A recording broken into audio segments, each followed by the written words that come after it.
In the first two games of the series against the Mets, the Cubs starters have been aces. Game 1 went to Chicago behind Lester and Rizzo, and last night Arrieta was as advertised, but the offense couldn't deliver in the clutch. Buckle up for the series finale next on ABC 7.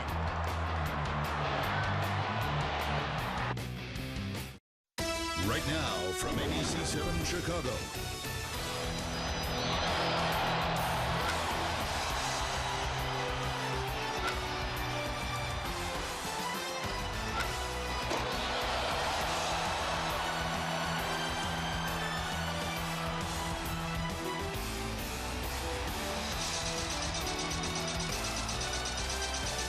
This is Chicago Cubs baseball on ABC 7. We can add heat to that sign as the temperature continues to heat up. So does the intensity between these two teams as the Cubs try to win a second straight series to open the second half. It's the Mets and the Cubs matinee baseball coming up. Hi, everybody, and welcome to Cubs baseball here on ABC 7. I am your hostess, Deon Miller. If you saw the way the Mets celebrated their 2-1 victory over the Cubs last night, you know just how intense this series has been. But fans still left breathing a sigh of relief as Jake Arrieta returned after an 11 days of rest to look more like his Cy Young self. And he does complete a rather successful turn through a now rested Cubs rotation. We bring in a couple of guys in the booth who need very little rest, Len and JD. Guys, Joe Madden maintains there is another level to Jake. Did we start to see signs of that last night? I don't think there's any question about it, Dion, and we're going to get right into the perfect pitch brought to you by Blue Moon. It was vintage Arrieta. Yeah, so good to see after a tough patch, Jake Arrieta back on top of his game. Got the jump on the Met hitters through strike one quite often, and then was able to expand the strike zone. You saw Reyes chase that high heater. There was another one, the slider was a big weapon for him. Vintage, as you mentioned, Arrieta last night. Good life on the heater. There's that nasty cutter, slider, whatever you want to call it. That coriander-induced slide ball from Arrieta. Blue Moon, artfully brewed with Valencia orange peel and a touch of coriander. Something is brewing, and today we're going to have a couple of guys who stay under the hitter's speed as we check out our Honda pitching matchup. Yeah, the two softest throwers in the National League, but boy, these guys have been good. Bartolo Colon's been solid on the road this year, 5-2 with a 273. He's only pitched once in this ballpark, and that came way back in 2003. Kyle Hendricks, he has the second best home ERA in all of Major League Baseball since the end of May, an 0.99 in 6 starts. Dion mentioned it is the rubber game today, and let's check out JD's Mercedes-Benz keys. Well, yeah, Ben Zobrist, 8 out of 16 with 4 home runs against Bartolo Colon. Time for a cool change, the changeup for Kyle Hendricks. One of the most effective pitches in all of baseball, and see you in October, perhaps, a rematch of the NLCS. So the Cubs went 7-0, Dion, against the Mets last year in the regular season. Got swept in the NLCS. They're 1-5 against the Mets this year, so maybe that's good if we see them again in October. That's what I think. We're all gearing up for the fall, that's for sure. This one should be a lot of fun. Cubs pitchers definitely benefiting from the rest. So is Matt Szczur. Coming up, we chat with the Cubs' reliable pinch hitter celebrating his 27th birthday. That's all coming up next right here on ABC 7.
Cubs baseball on ABC 7 is being brought to you by Mercedes-Benz, the best or nothing. By Keller Graduate School of Management, learn loud. By State Farm, talk to an agent today at 800 State Farm. By Honda, start something special with a great deal on a Honda, now at your Honda dealer. And by Southwest, transparency, low fares, nothing to hide. And welcome back to Wrigley as we get set for this third and final game of the series against the Mets. Happy to be joined right now by Matt Szczur. You've had quite a homestand, quite a couple of games. What has been the difference for you? I think that the breaks helped me, helped everybody a lot, just to get some R&R, some rest and relaxation. But for me, I just try and be ready every day, whether I'm starting or coming off the bench. What is the energy like stepping to the plate in the bottom of the ninth with the bases loaded and nobody out? What did it feel like? What was going through your mind at that moment? It's funny you asked that because I was thinking about that this morning. That I didn't even really hear the crowd or anything. No, I just wanted to get the job done. And it stinks that I wasn't able to pull through for the guys because I really wanted to do that. But it was an awesome feeling to be up there and have the opportunity to tie the game or win the game. Do you notice a difference around here when you're playing teams like the Mets or even the Rangers, that there's just a different energy in the ballpark?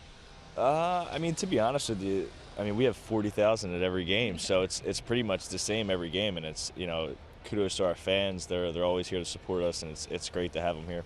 You're 10 pinch hits, second in the majors right now. What is key to being able to step in at any moment, and now fans expecting you to deliver? Yeah, for me, it's just to always be ready. I always give props to Eric Hinsky and Henry Polanco because they're always in there, and they, throw me BP or give me flips or just to keep me ready during the game. And, it's awesome we have new facilities because we're able to do that. And it's not just me, it's everybody. We're always ready. You're wearing one of your manager's favorite sayings, do simple better. What does that mean to you? Be present, just not trying to do too much. Your efforts, it's just a great saying to not try and do too much. You are part of the younger side, I guess, of a great mix of this team. But what does it mean to you to be a part of that core? And what do you think the potential is for a lot of you young guys?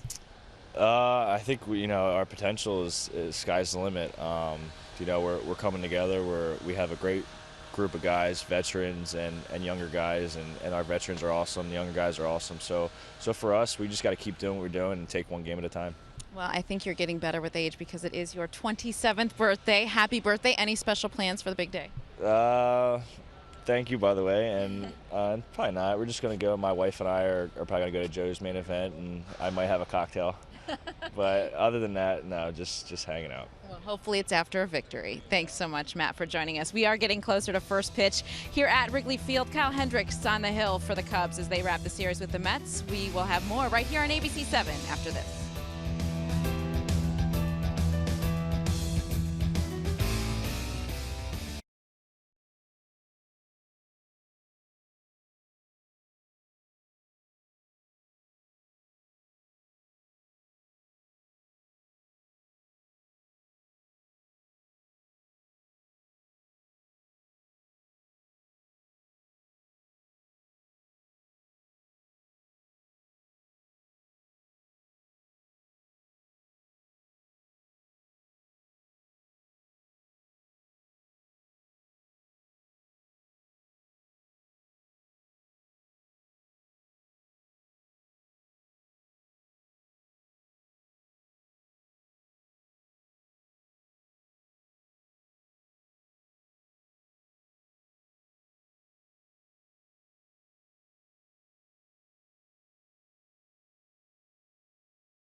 Baseball on ABC7 is being brought to you by Xfinity.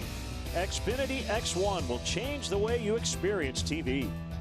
By your Chicago and Northwest Indiana Hyundai dealers. Visit buyhyundai.com. By Lakeside Bank, celebrating 50 years of financial strength. Lakeside Bank, it's about time. By new BP gasoline with Invigorate, our best fuel ever. And by the Bob LaCourcio Auto Group. You're going to like buying a car this way. Take a look at our NL Central standings brought to you by the Bob LaCourcio Auto Group. You see the Cubs continue to drive the division with a 7.5 game lead. After tomorrow off, Cubs will spend the weekend in Milwaukee. That series finale Sunday right here on ABC7. Our State Farm neighborhood super fan of the game. Why, it's the Jake Arrieta Cy Young bobblehead hanging out in Wrigleyville today. Fans who got here early got to take one home, so that's certainly special and appropriate since last night Arrieta definitely looked more his Cy Young self. Today the Cubs lineup will face a former Cy Young Award winner in 43-year-old Bartolo Colon, who is coming off his 4th All-Star appearance. Yeah, the guy they call Big Sexy, still able to deliver big time. In our Keller School of Management Leaders of the Game, Joe Madden admits he is not the least bit surprised. But the thing about Bartolo, he's a really good athlete. Watch him move out there. He covers the bases well. He's a good, he could swing the bat. He's a good athlete. I've always appreciated that about Bart for so many years. We got to be pretty good friends when we worked together in Anaheim. So, yeah, he's probably never met a potato chip he didn't like either.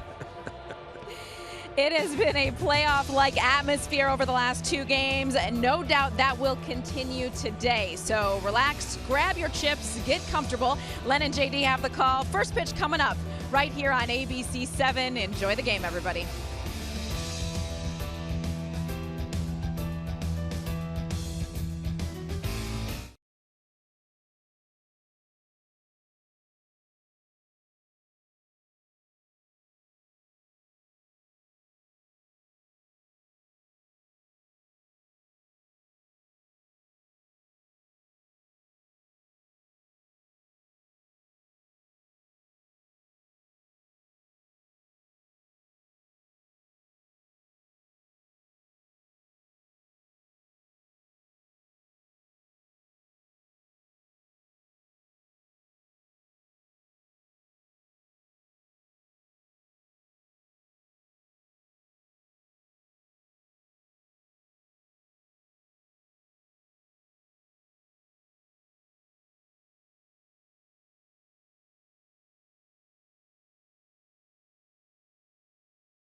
Chicago Cubs baseball on ABC7 is being brought to you by Southwest. Transparency, low fares, nothing to hide. By Ford, inviting you to visit your local Ford store or localfordstores.com. By Instant Care, the medical care you need, the settlement you deserve. By Presence Health, compassion is our mission. And by Volkswagen.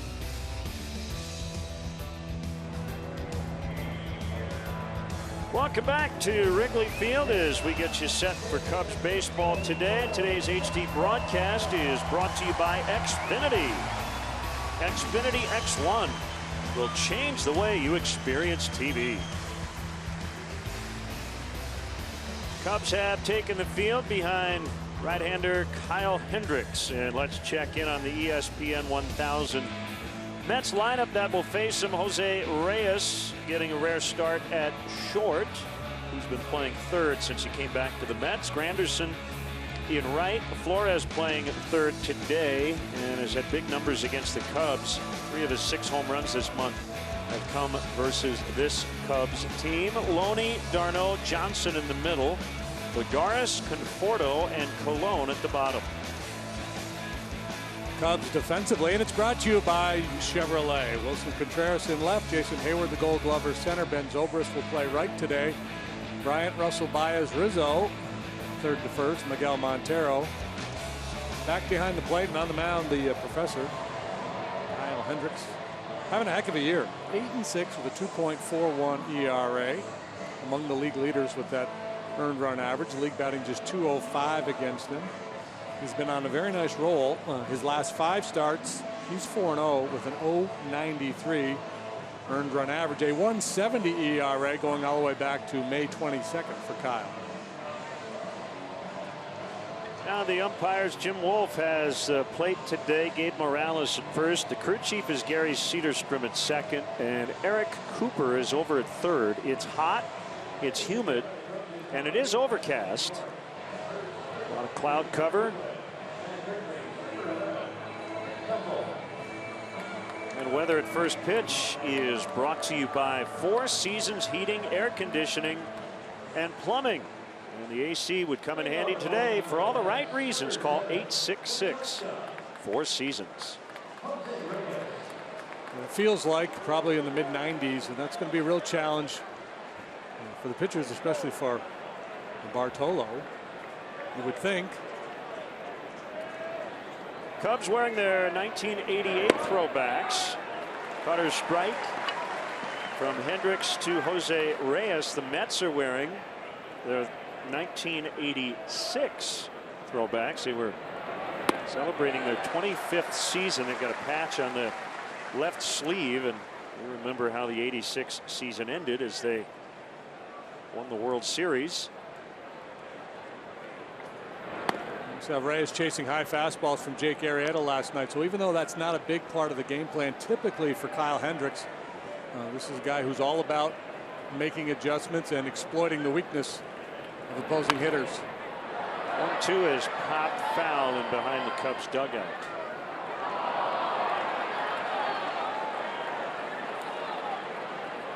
So you like these '80s pullovers? Well, you faced these 2 teams back then. We got Greg Maddux out there against Mookie Wilson. Swing and a miss on a changeup.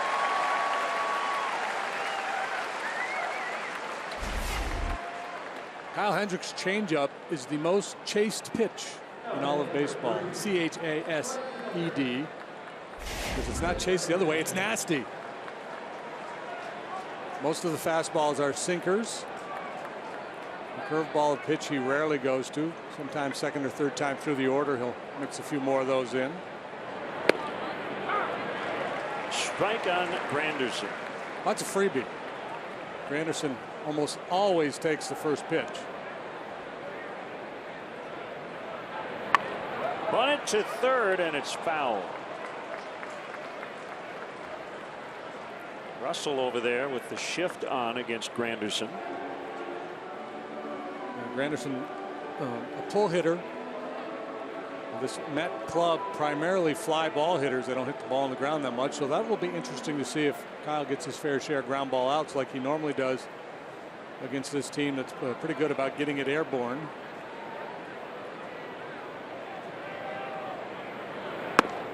Short bunt on 0-2 and took the pitch inside. I like it. You're a proponent of the 2-strike bunt. Well, when you look at what guys do, you look at their batting average once they're down on the count, 2 strikes, they normally don't do a lot of damage. And so this will look bad, and people will second guess him, but I don't think it's a bad idea, especially with the shift. Terry's overly enthused about it. So that will bring up Wilmer Flores. 6 homers in July, tied for the major league lead, and again 3 have been against the Cubs. Hit 16 home runs last year. Pulls it foul. So these Mets throwbacks, they got that racing stripe. You see up close that lighter blue, which is really sharp. When you pull back a little bit, for some reason the orange on the outside really makes that blue stripe look darker, doesn't it? Maybe it's just so me. we're talking about the stripe on the sleeve, the blue in between the orange. Yeah, it looks like the other blue, but when you pull back a little bit, for some reason it looks like the blue is darker than the helmet. But it's not. He looks like Bruce Beauclair up there.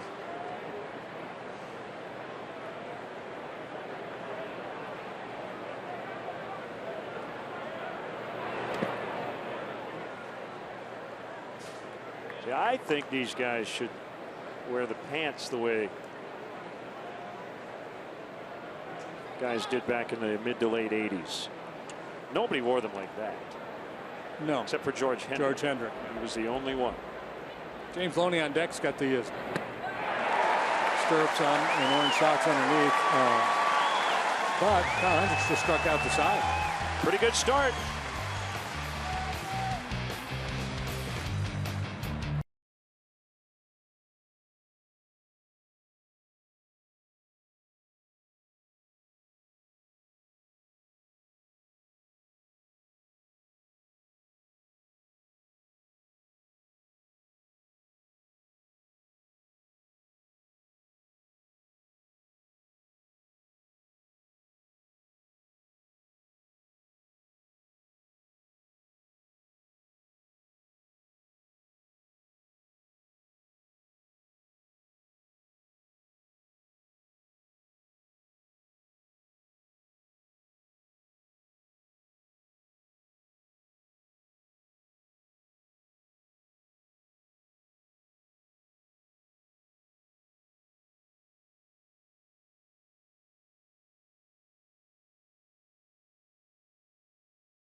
Southwest Airlines Cubs starting lineup. Ben Zobrist in the leadoff spot. Really good numbers against Cologne coming in. Bryant, Rizzo, Contreras 2, 3, 4.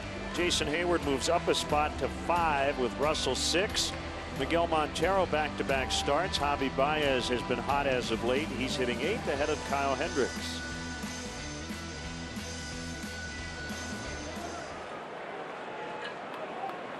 Here he is, all-star at 43 years old, Bartolo Colon. Bartolo, an interesting guy to watch pitch. 8-4, 3.11 to ERA, making his 19th start. 266 the batting average against. Right and left about the same. Give up a little more damage to the left-handed hitters. He and Kyle Hendricks, the 2 softest tossers in the National League in terms of average fastball velocity. But that does not stop Bartolo from throwing his fastball. He uses that pitch more than anybody in the league. Hard to believe it's only the second time he's ever pitched in this ballpark, and he just snagged that bouncer and gets Zobrist.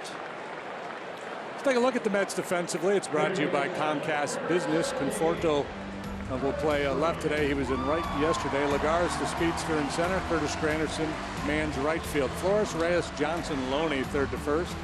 Travis d'Arnaud behind the plate for Bartolo. You see 89% fastball. He's got a little baby slider. He'll flip up there every now and then, and a changeup. But it's all about location and movement on his fastball. Mostly two-seamers.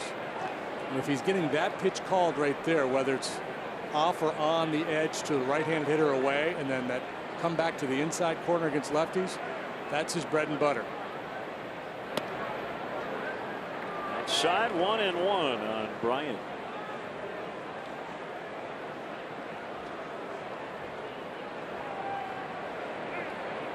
Two hits last night. Bryant also grounded into the game-ending 5-4-3 double play as Jeurys Familia got out of a bases loaded, no outs situation with a one-run lead. That was what you call a major league save, capital S. 3-1.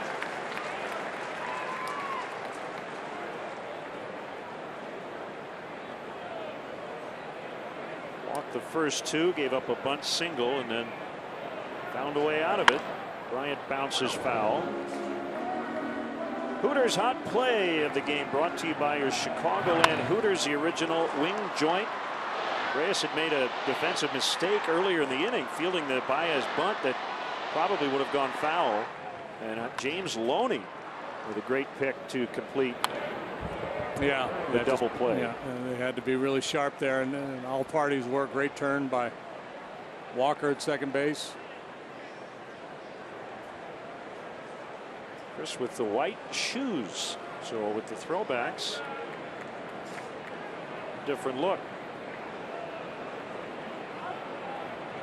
Waits on a 3-2. Tapper toward third. It will sit there fair, and Flores will just pick it up. Infield hit. Right on cue, Gary Pressey with a little walk the line. A little roll over on that sinker. A thing of beauty for Bryant. Now Bartolo, every now and then he can dial it up to 92, 93, but in so doing he's going to sacrifice movement. So he's more about a little sinkage, a little run, trying to keep the ball either down at the knees or in on the hands. Rizzo hit a game-tying two-run homer off Cologne on July 2nd in New York.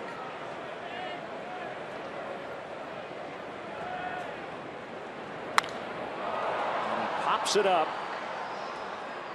Johnson is out, Granderson in, and it'll be handled by Lagares, the center fielder. So Rizzo hit the big three-run homer Monday, 0 for 4 with a career-high 4 strikeouts last night.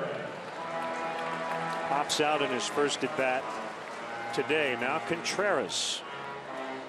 Now that his only career start was as a member of the Chicago White Sox. Jerry Manuel against Dusty Baker. Cubs won the game 2-1. Carlos Zambrano beat Damaso Marte.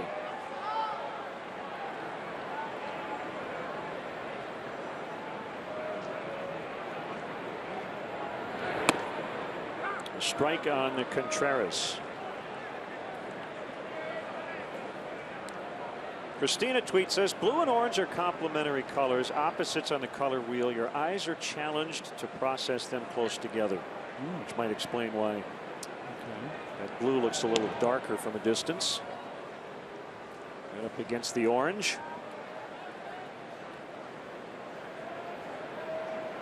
Sound like Roy G. Biv. Right. Color spectrum, yeah.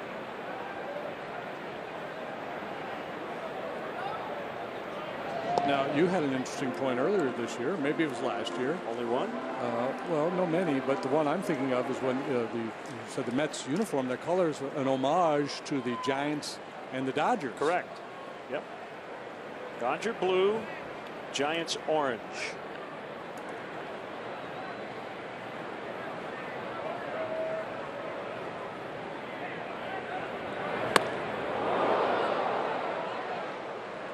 And that makes sense. Late in the 50s, the Giants and Dodgers moved out west, leaving only the Yankees. And the Mets started up in 1962.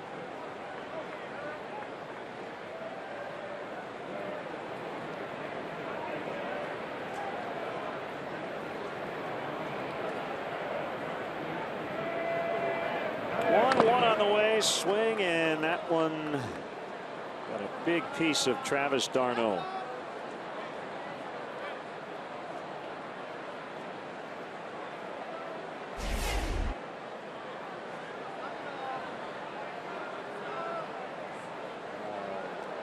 It's going to take a minute or two for d'Arnaud to catch his breath.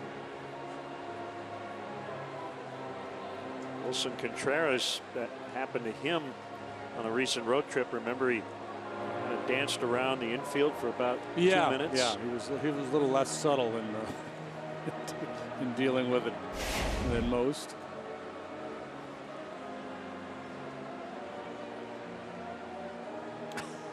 These always are always laugh. great. Yeah. Except for the guy that's actually wearing it.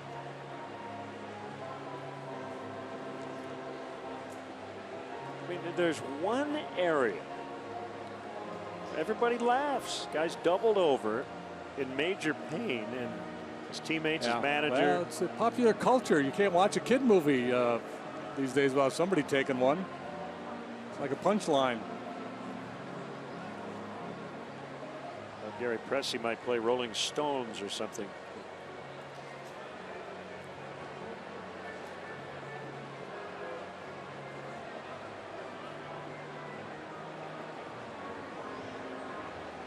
Bum, bum, bum, bum, bum, bum, bum, bum, bum.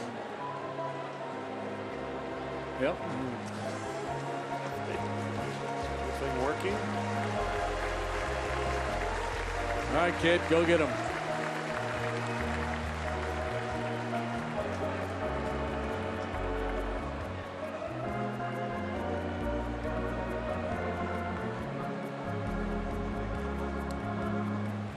Drizzle, drazzle, druzzle, drone. Time for this one to come home. All right, good to go. It's good. I mean, everybody giggles, but it's dangerous. It's amazing when you hear how many, not catchers, but infielders, position players that play this game without a protective cup. It boggles the mind.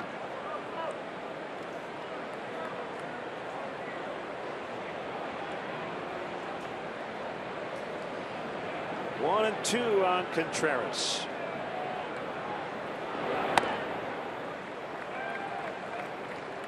Still doesn't look real comfortable back there. He has not been throwing the ball well. Cubs stole a couple bases on him here the other night. He's had some arm issues. Cologne is quick to home plate. He's very difficult to run on. But d'Arnaud struggles. Might take a shot.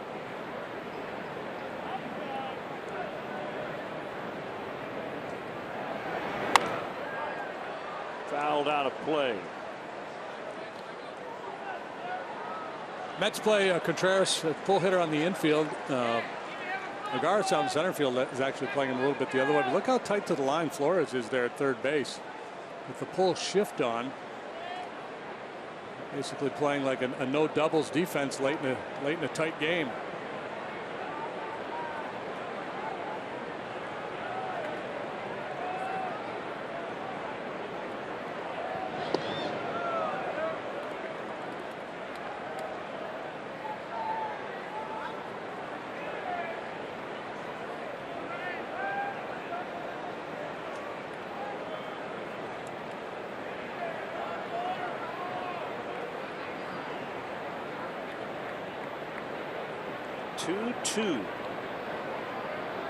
There it is. Runner goes. Pitches outside. Throw to second.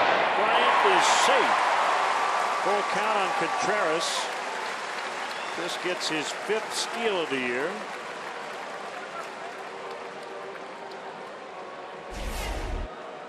You see, he's got a very modest lead and does not get a particularly good jump. And this is all about d'Arnaud struggling with his throwing.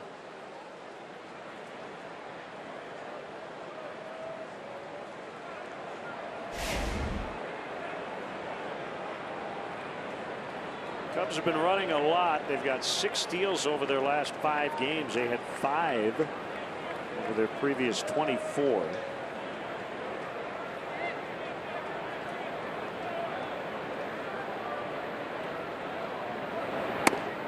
And he walked it. That'll bring up Jason Hayward.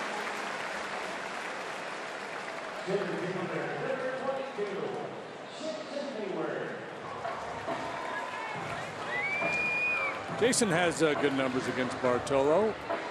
7 out of 20. That's a .350 batting average with a home run for the year. You see, hitting .236, just 4 home runs. Still really working hard, battling, trying to get things sorted out.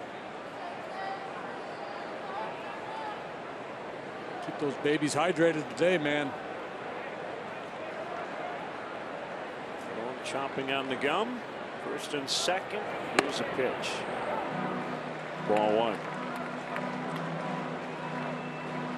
Colon was available to pitch for the National League, but he was being saved for extra innings, so did not get into action. 8th player 43 and older to be named as an All-Star.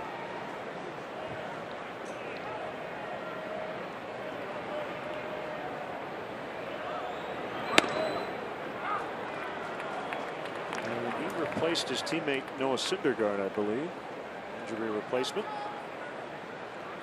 4 times an All-Star for Cologne. 98, 05, 2013, and 16.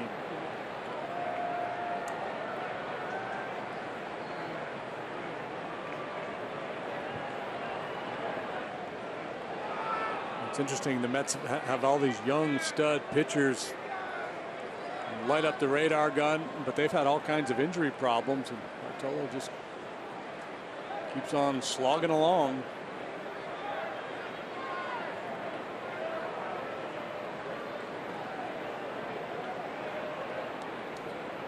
I guess they're the thoroughbreds, and he's the quarter horse, huh? 8 times a 15-game winner or more. 226 wins, most among active pitchers.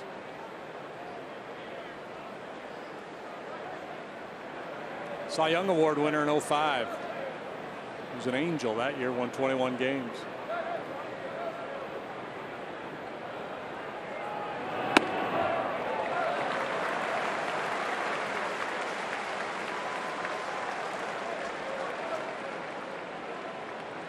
I would think in this heat and humidity, he'd work a little slower than normal.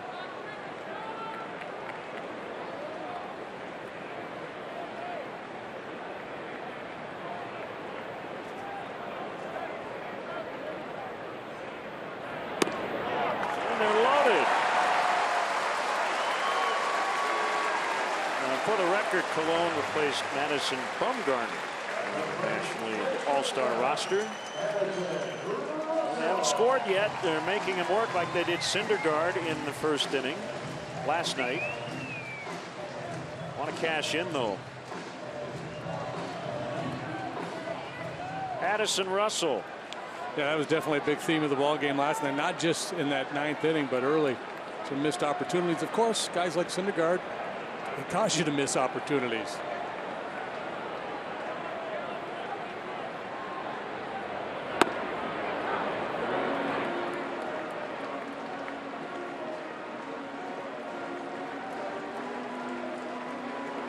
One strike on Russell.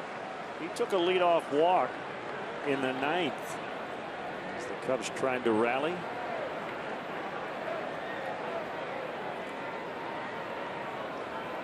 And a pitch. Now back to the screen. It's 0-2.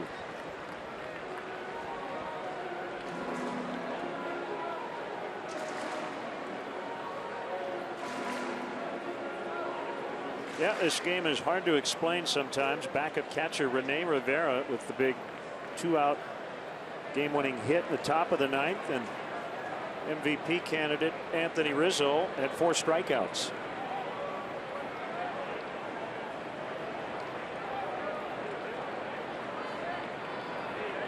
Oh, 2.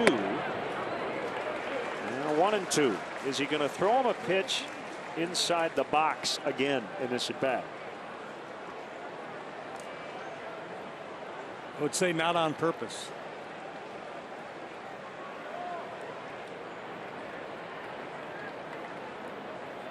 Trying to throw that 2-seamer down and away in hopes that he tries to pull it and get himself a ground ball to short.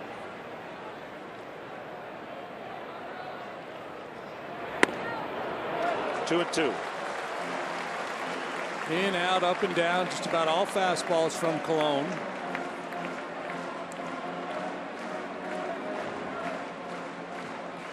That's the challenge for the hitters too, because he is not a real hard thrower. He's not the kind of guy you lose sleep over going, oh my goodness, we got to deal with Bartolo's stuff tomorrow. He looks very hittable. He's got to make sure you get a pitch you can do something with. 2-2 is clubbed in the left. Cubs will get a couple. Bryant and Contreras. 2-0 in the first. Well, that one was center cut, and it didn't have any movement. Straight as a string right over the heart of the plate.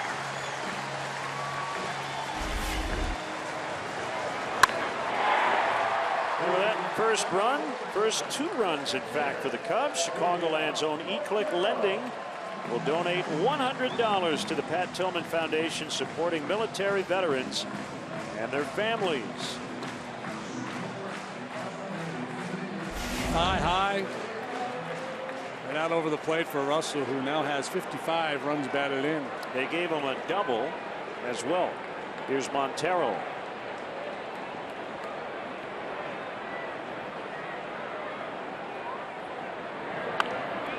Fouled off.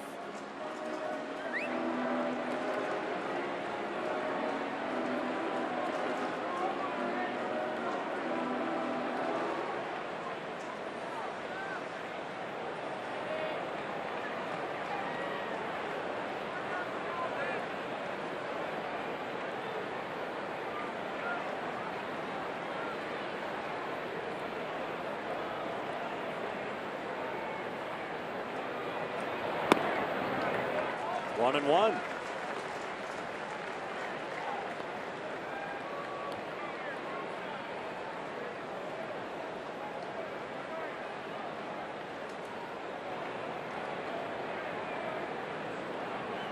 Started with a southeast breeze. It's now out of the southwest. Going pretty much straight out to center. Inside.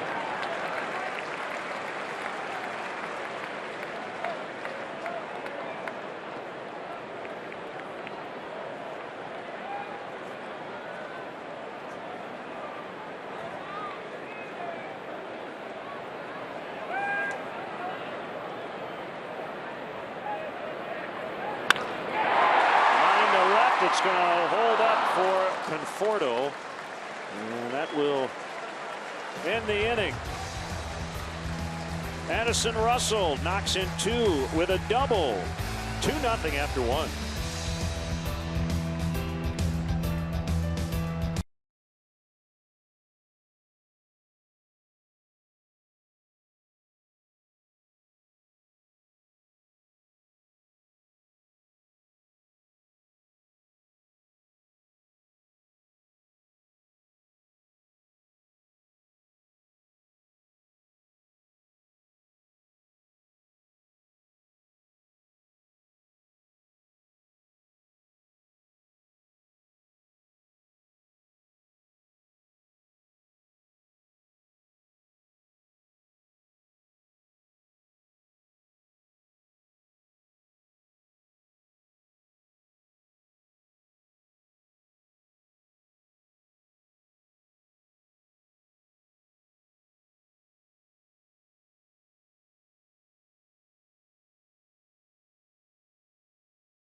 Let's take a look at how Kyle Hendricks has been painting the corners. Brought to you by Benjamin Moore. Paint like no other. Well, 3 batters faced, 3 strikeouts in the first inning. Granderson with a foul ball on a bunt attempt for strike 3.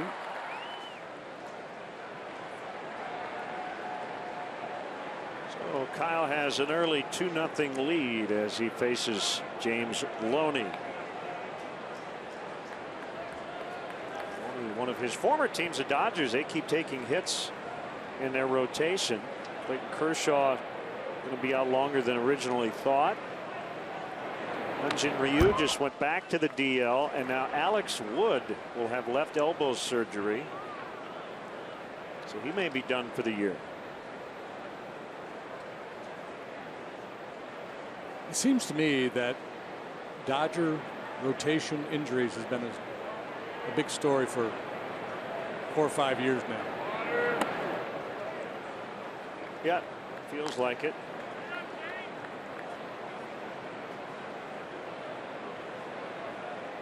One ball, 1 strike. Outside corner. So starting the second time through the rotation out of the break. First time around, a 182 collective earned run average. Hendricks started the first game back on Friday.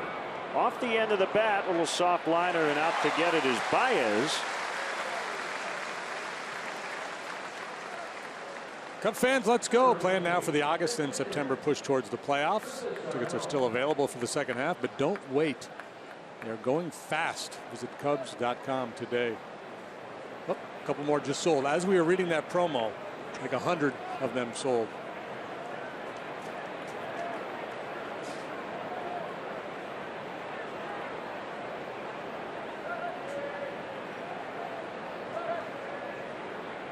Here's d'Arnaud.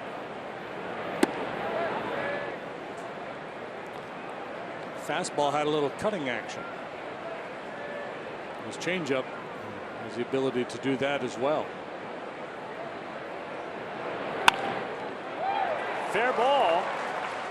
First hit for the Mets. d'Arnaud racing into second. He still has a sour look on his face, though, doesn't he? Still not quite comfortable.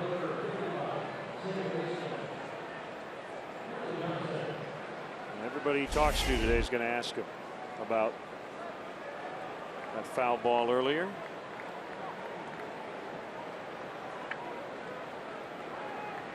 Montero set up away, but that ball drifts actually across the plate in on d'Arnaud a little bit.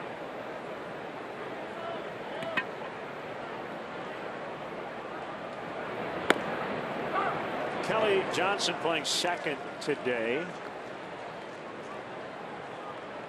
Quite a career journey for Johnson. Drafted by the Braves, signed with the Diamondbacks as a free agent 2010, traded to Toronto 2011. Re-signed as a free agent with the Blue Jays.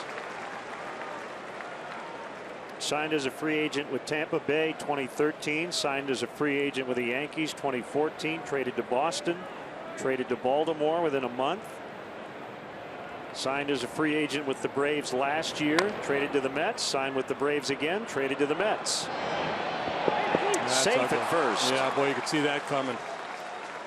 So they tried to go 3-1, and Johnson beat the throw, and they've got him at the corners with only 1 out. Kind of out there in no man's land. Nobody able to make a play on that ball. Once it got by Hendricks, you knew it was going to be trouble. Baez was deep. Rizzo has to slide on over there and make a do-or-die attempt with a backhanded flip, knowing that if he gets too crazy and makes an errant throw, they're going to score a cheap run. We'll bring up Juan Lagares. Cubs will play for 2 up the middle.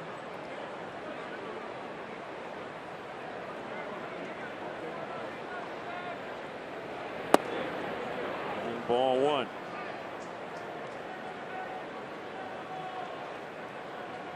The Mets got that big hit from Rene Rivera in the 9th last night, but they have been dreadful with runners in scoring position on the season.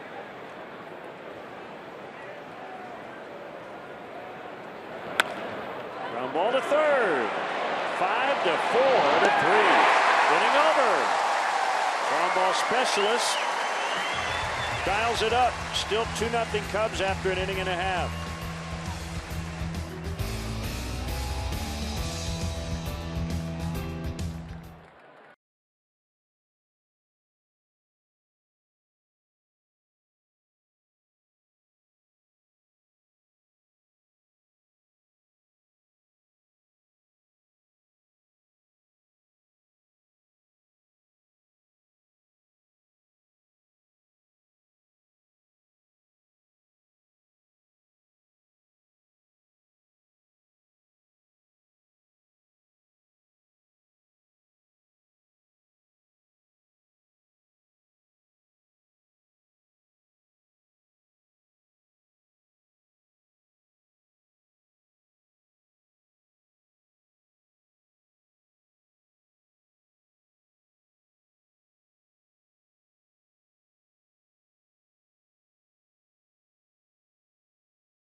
Cubs blog on abc7.com, brought to you by Jeff Vukovich, your local nationwide agent serving the area for 38 years.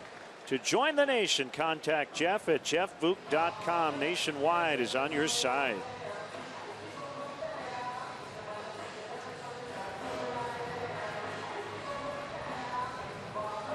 Baez started at 5-4-3 inning-ending double play. Started by Chris Bryant. His first pitch is popped into short center field. A plethora of Mets, and it'll be Lagares to make the grab. Watch your source for everything Chicago. ABC 7 Eyewitness News, weeknights at 10 with Kathy Brock, Alan Krzyzewski, Cheryl Burton, Jerry Taft, and Mark Giangreco.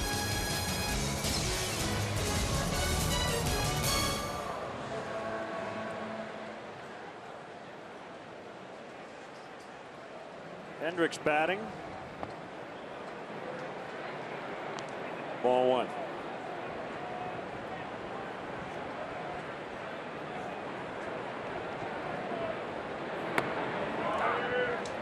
For a strike.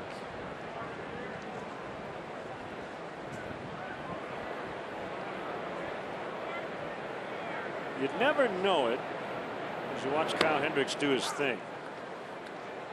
But fire burns hot. He just doesn't show it. Yeah, well, you don't get to this level without having that competitive streak. Swing and a miss, strike three.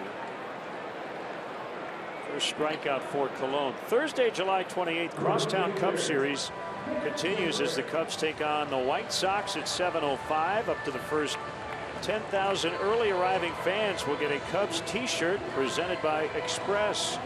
For more information, visit Cubs.com. I'm going to grab an extra one and put it on Hawk's chair. It's a good idea. Why not, right? One strike on Zobrist.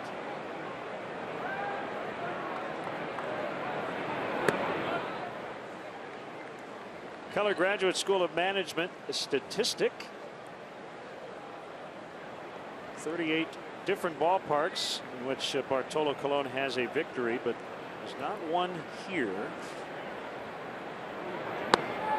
about this? His last 50 starts, he has not thrown a wild pitch. Now, he doesn't throw hard. He throws a lot of fastballs. But still, that's something. A stretch. Yeah. I think you would have thrown a scud up there once or twice. Zobrist bounces to the second baseman Johnson, and after struggling in the opening frame, Colon goes 1-2-3. 2-0 Cubs after 2.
Nothing lead on the Mets as we head to the third inning here at Wrigley. Both teams wearing their throwbacks. The Mets in their 1986 World Series throwbacks. The Cubs wearing theirs from 1988. Joe Madden, a big fan, said today they feel like jammies, really comfortable. But I think the fact that 15 of the Cubs' 25-man roster was born in '88 or later makes us all just feel really old. Right, guys? Yeah, '88. Doesn't seem like it should be that long ago. JD was right in the heart of his major league career. Dave Martinez wore number 1 on that '88 club. He told Gary Jones before the game, "You're wearing my number." And he wears number 4 currently.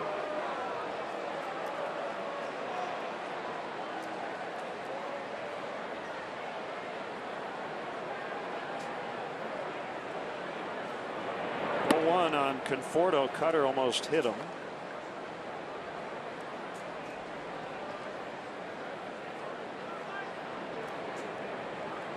Kyle threw a bunch of fastballs in his last start.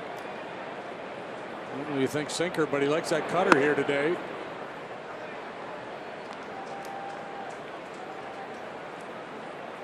Strong guy like Conforto trying to keep it in on his hands.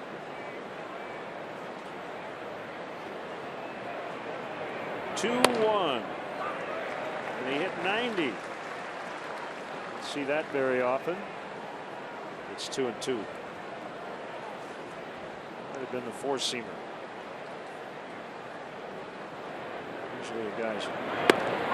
Hardest pitch, comeback sinker that time. So we saw a wide array of fastballs in that at bat. Yeah, and it's the thing. It's command, movement, and velocity, you know, the 3 attributes of a good major league fastball. Now he doesn't have velocity, but he has movement and he has unbelievably good command. And you see the breakdown here. More than one way to get it done, with the power guys going last night, and then the finesse pitchers working here this afternoon.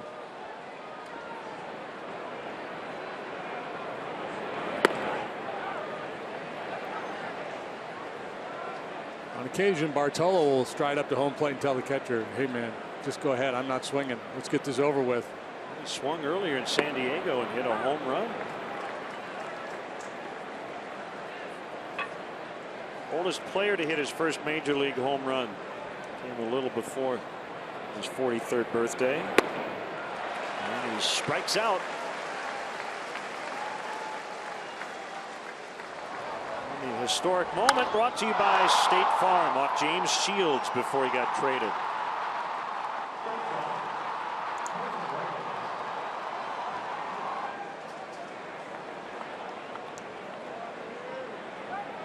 By the way, Kyle Hendricks has struck out 5 of the first 9 batters.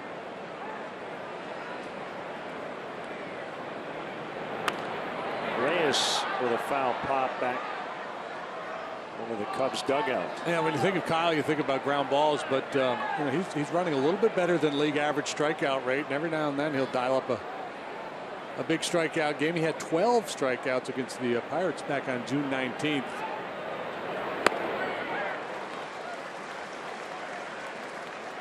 He's looking to induce weak contact, but he'll take no contact. Sure.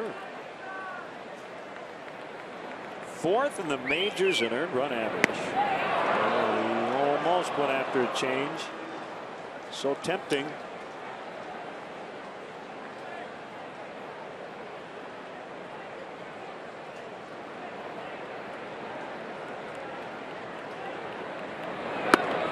Oh, that Maddox comeback sinker. And he gets a couple of guys on that pitch. He has struck out the side twice here in the first 3 innings. Thing of beauty.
Kyle Hendricks already and just doing a masterful job of moving the ball in and out, off the plate away, then cutter in on Conforto.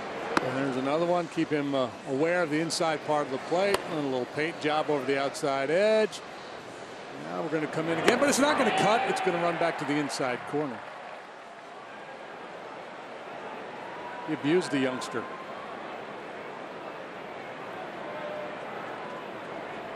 Bryant leading off for the Cubs. Single, steal, and a run in the opening inning. It was the Addison Russell 2-out double that played it 2. First pitch let up from Bartolo. Now the steal a big part of that inning because I think it influenced the way Colon pitched Contreras. Once he had that man in scoring position, he got a little defensive with Contreras, and to Wilson's credit, he was able to work the walk. Doubled up on the change. 2 strikes.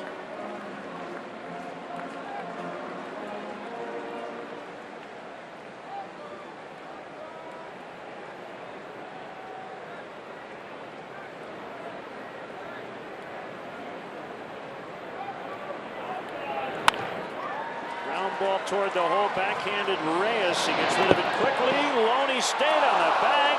Out at first. Pending potential review. Joe Madden immediately holds his hand up to let the umpires know they might want to challenge this one. Reyes, the former shortstop, has been playing third base for the Mets, getting the start at short here this afternoon. Loney is really good there at first base. Hard to tell whether he still had the bag or not on that look. Guessing no review will be. Yeah, unless they get a look from overhead. Boy, that's really difficult to tell. So yeah, I'd imagine ultimately the ruling would have been call stands.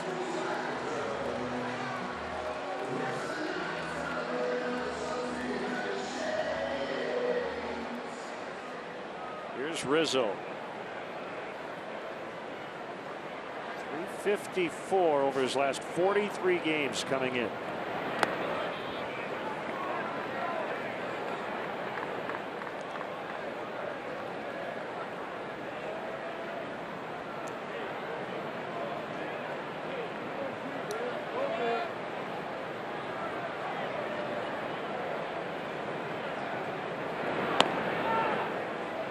This was a game-tying homer early off Cologne in New York. Two-run shot.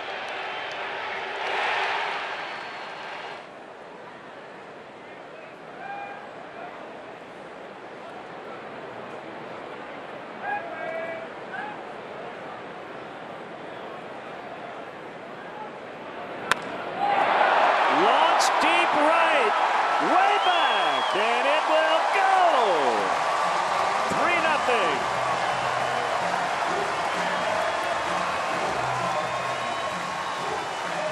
That was prescient. That was also hit a long way. Number 23 for Big Riz.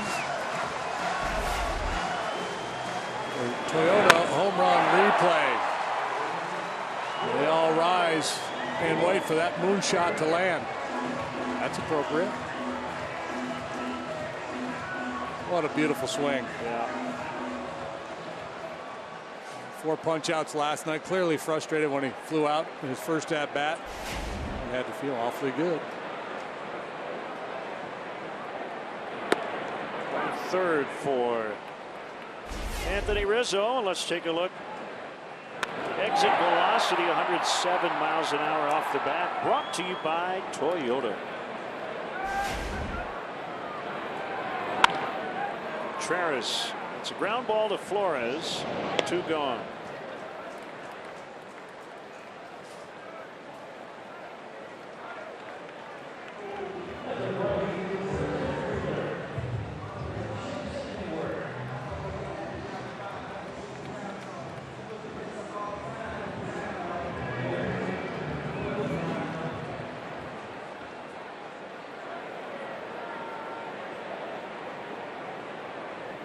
With 2 extra base hits. Slugging has supplied the 3 runs. The double by Russell, the Rizzo home run.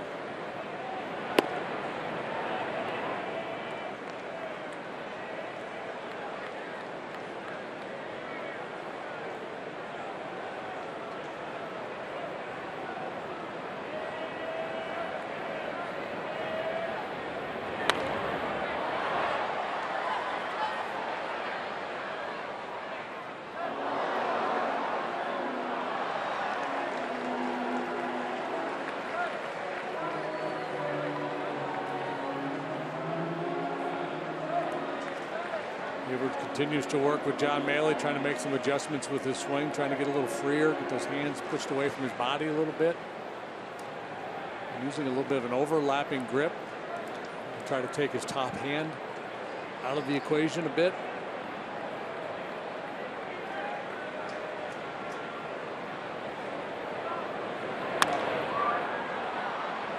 Popped up near first.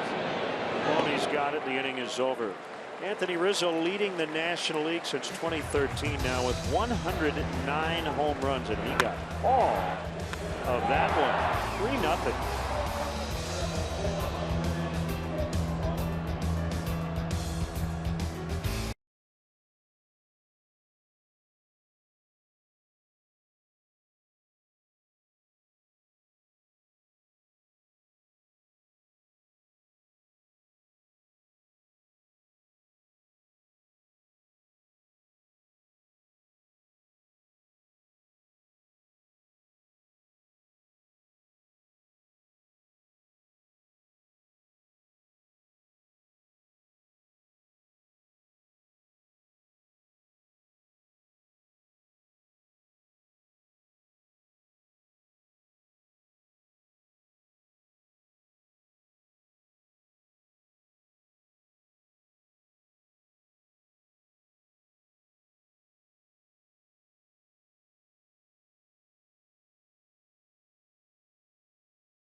More wins casinos escape the everyday.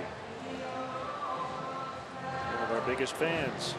Hey fans, when you think mortgage in Chicago, think eClick Lending. Whether looking to purchase or refi, never pay lender fees at eClick Lending. With rates currently hovering at all-time lows, now is the time. Head to eclicklending.com and lock in your low rate today. eClick Lending. Point, click, save. Final game of the season series. Mets winning 5 of the first 6, but the Cubs have the edge today, 3-0.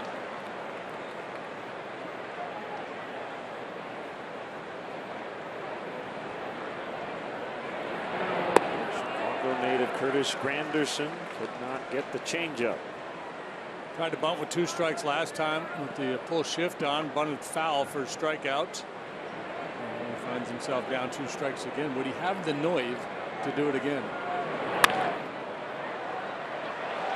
There's a fastball, and Bryant, the third baseman in the shift on the other side, makes the play. 5-claw rover to 3 if you're scoring at home.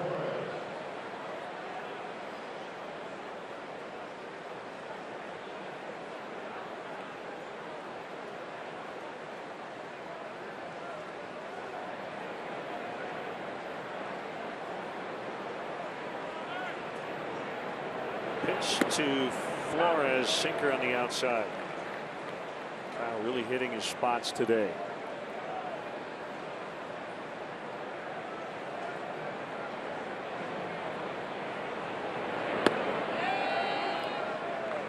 And he went. Ball made by Gabe Morales. Yeah, this game would be a really good game for young aspiring pitchers to watch. 2 levels. One, because Hendricks is just so good at executing a game plan and showing the value of location and changing speeds. And Colon, even though he's down 3 runs, not having a particularly good day, just the idea that you could throw 87 to 89 miles an hour and succeed at this level throwing that pitch 90% of the time.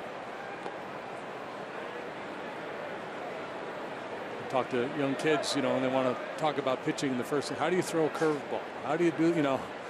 Well, it all starts with fastball command.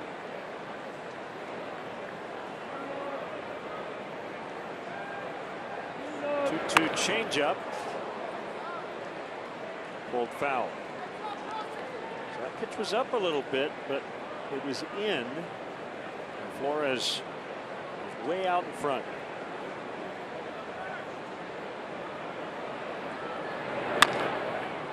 The ground, Russell.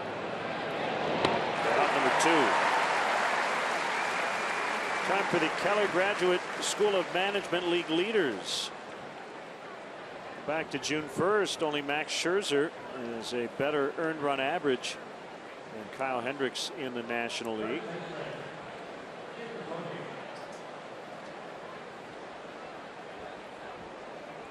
Jacob deGrom not appearing in this series. His first career complete game happened over the weekend in Philadelphia.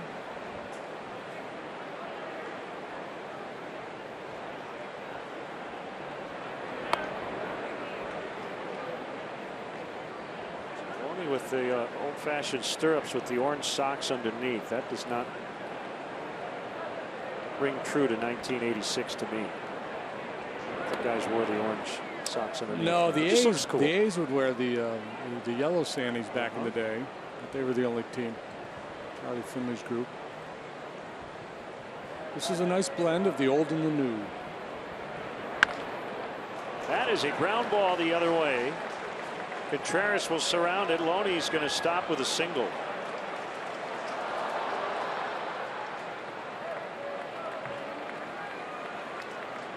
Loney just carves that ball the other way. I thought he might try for 2 there with 2 outs. He's not running particularly well. I think he's in a little bit of pain. Something must be barking a little bit on the veteran.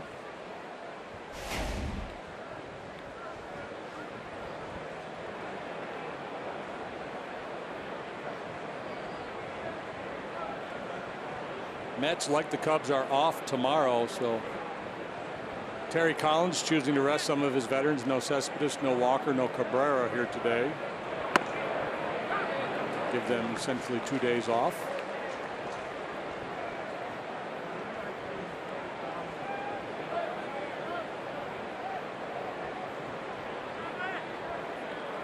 The yin and the yang in their lineup today. Reyes and no.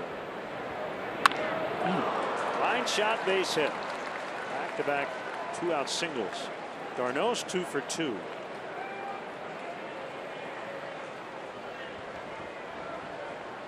How many hits does Darno have to get today before he considers today a good day at the ballpark, given the foul tip he took earlier?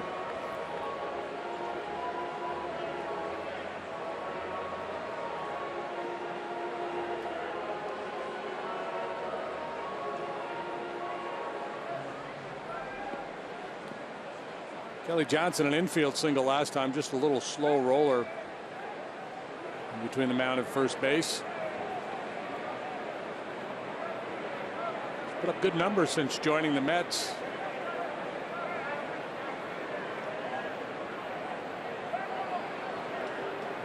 Second consecutive year he's been dealt to the Mets by the Braves.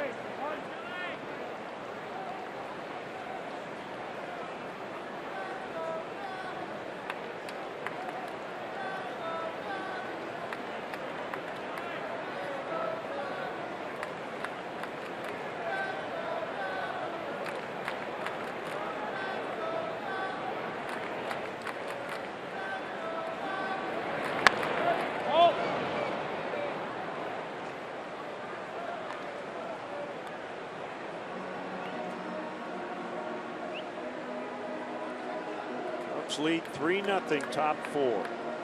5-game trip coming up to Milwaukee and the south side of Chicago.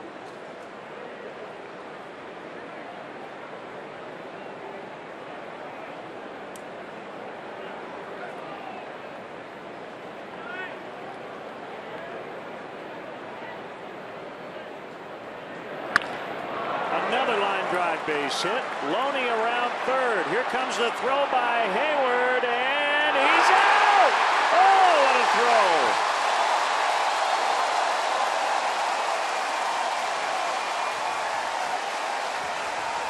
You cannot overstate the value of Jason Hayward in the field. He has been brilliant, whether it's in right field, center field.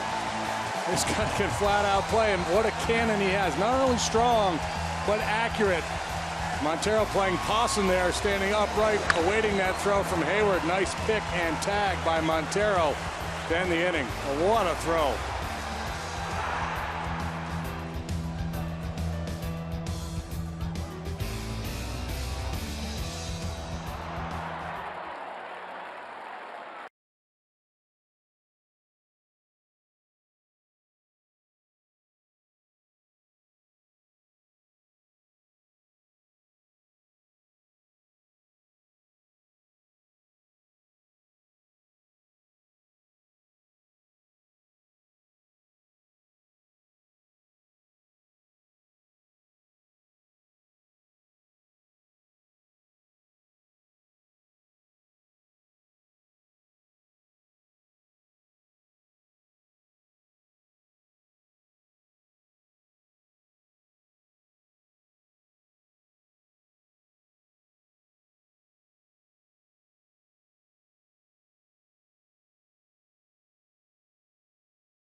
like the Mets were going to get on the board, but Jason Hayward nailed James Loney at the plate on a perfect one-hop strike. Quick tag by Miguel Montero. Yeah, we've used this graphic before. Gold Glovers 6'5" or taller. Too many of them. Today's save of the game is brought to you by Feltco. Save big with Feltco. $1 installation on all windows, sidings, and doors. Slam the door. Close the window. Wash the siding. Russell, look out. Hey, they moved. Spencer Patton did. He wins the award for smartest guy in the bullpen. Chad Noble calling everybody out. They all moved. They all flinched at least. And he's right. Chad wins. Que es más macho? Chad Noble. Es más macho. Seeing StatCast had the ball out of Hayward's hand at 98.9 miles an hour. As Russell got clipped by that pitch. Mets are disputing it. Play on, says Terry Collins.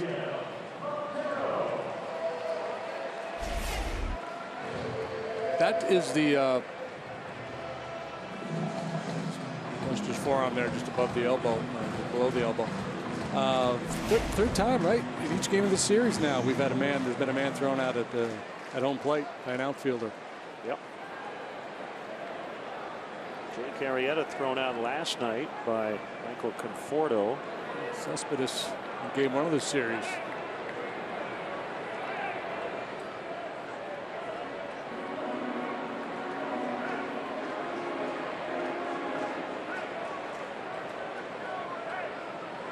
Montero hit the ball very sharply last time, but for an out.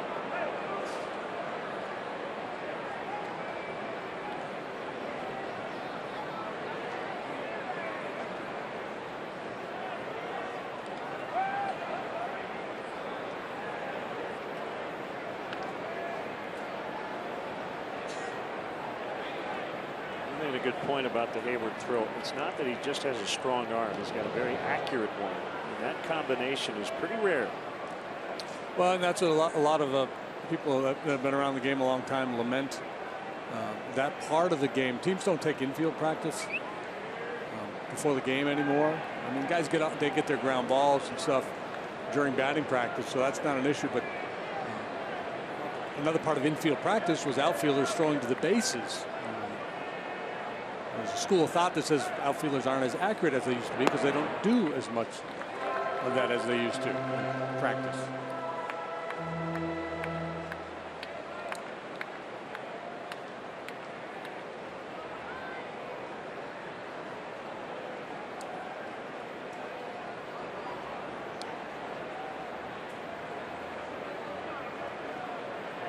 One 1-0 on Montero. Check on Russell.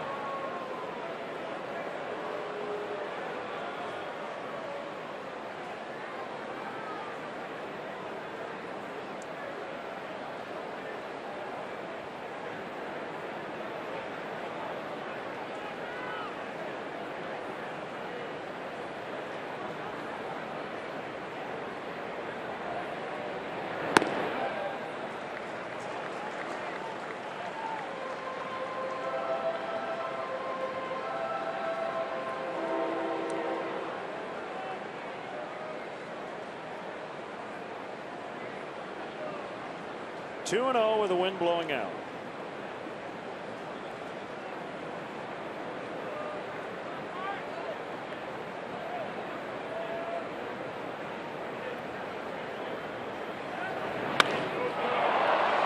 Fly to center, and again the wind's going to push that one back toward the warning track, and it's caught by Lagares.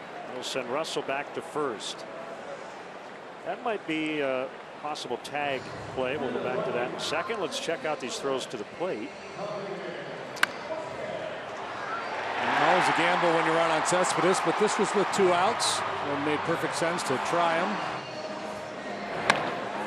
Arrieta, the base runner last night, Conforto making his first start in right field, throws up the line a little bit, but a heck of a tag by Rivera, who had a nice all-around game. They reviewed that one and overturned the safe call. And here comes Hayward. The key here, you got to be able to carry the mound, and he does that and more.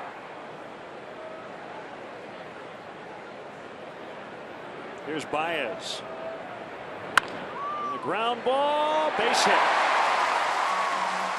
Well, if we go back to the fly ball Lagares caught, he's a Gold Glove caliber center fielder. And this ball, the wind carries it. So I guess my thought here, JD, is if Lagares doesn't catch it, it's a home run.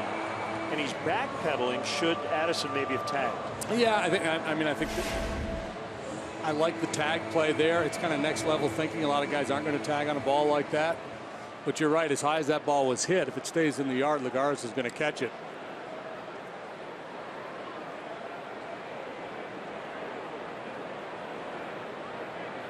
I don't know if Baez would have singled with Russell at second, but had he done that, it'd be 4-0. Hendricks shows bunt, takes ball one.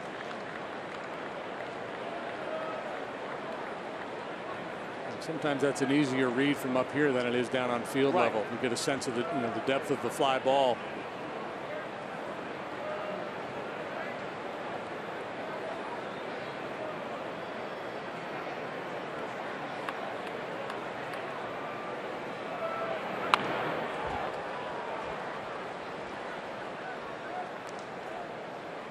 You can really get into some pretty deep conversations about those types of plays. The odds that that ball will drop and not get out of the yard. If it's not caught on the warning track, you could say even if Russell tags there, he ends up on third, so you'd have maybe second and third with one out. Might not score, but it's the risk reward. Trying to get into scoring position. Good bunt.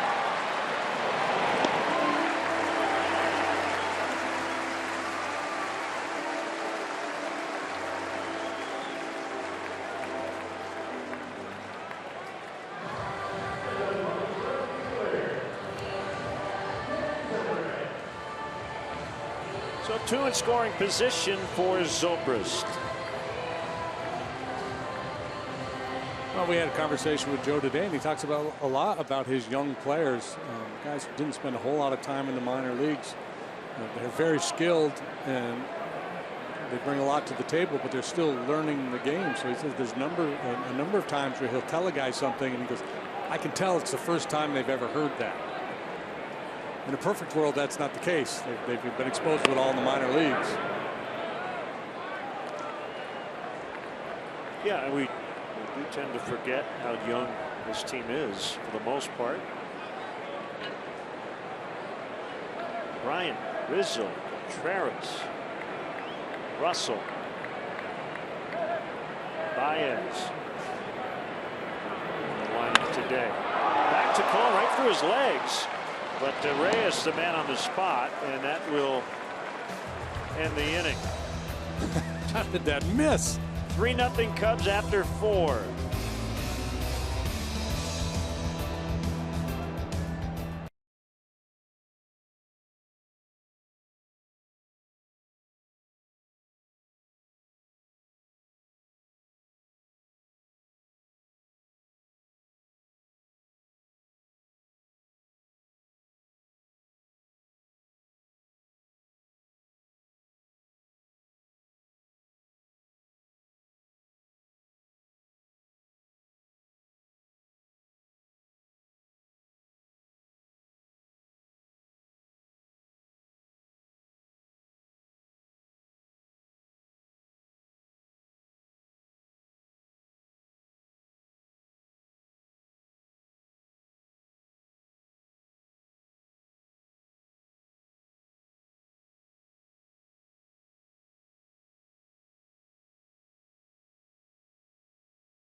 Brought to you by Fifth Third Bank, the Curious Bank.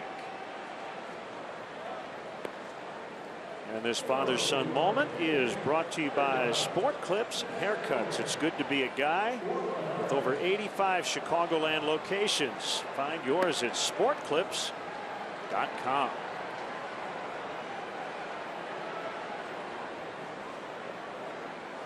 A lot of dads and sons at the ballpark today, and they enjoyed watching Kyle Hendricks do his thing.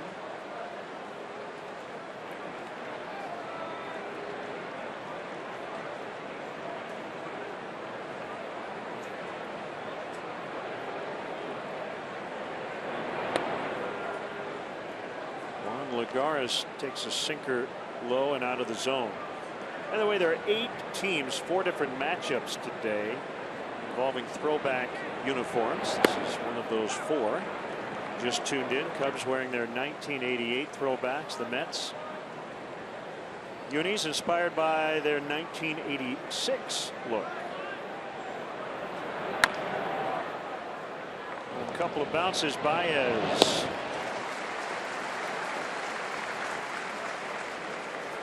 Kyle gave up some hard contact in the 4th, gave up back-to-back hits. Hayward bailed him out with a big throw, so he gets a fresh start here in the 5th.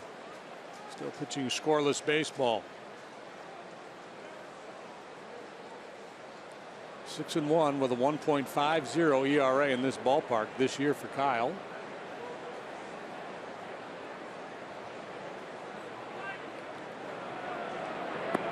Not a shocker to see 0 in the walks column. He has not allowed more than 3 runs in any of his last 15 home starts. Going into today, only Clayton Kershaw had a better home earned run average. Kyle at 150. Good down and away sinker here. Line shot deep center, and Hayward will have to play that one off the vines. Conforto really got a hold of that one. And it is a double, their 2nd extra base hit. It was just being at the mercy of the count there. Kyle, 2 balls, no strikes on Conforto, so he had to be willing to catch a little more of the plate, and Conforto was ready for it.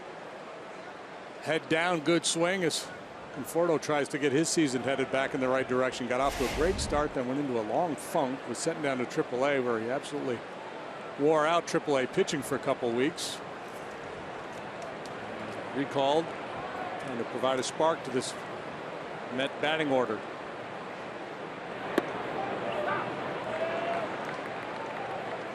Bartolo will take this AB a little more seriously than the last one with a man out there in scoring position.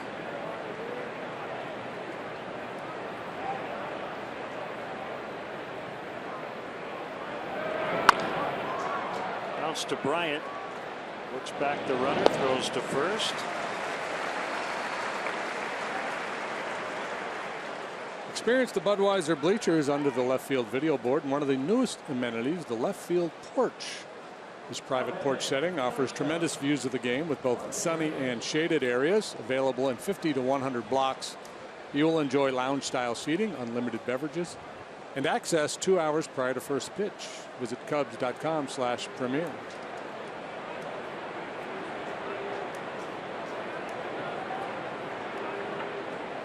Reyes has struck out twice, once swinging, the other time looking. Changeup is away.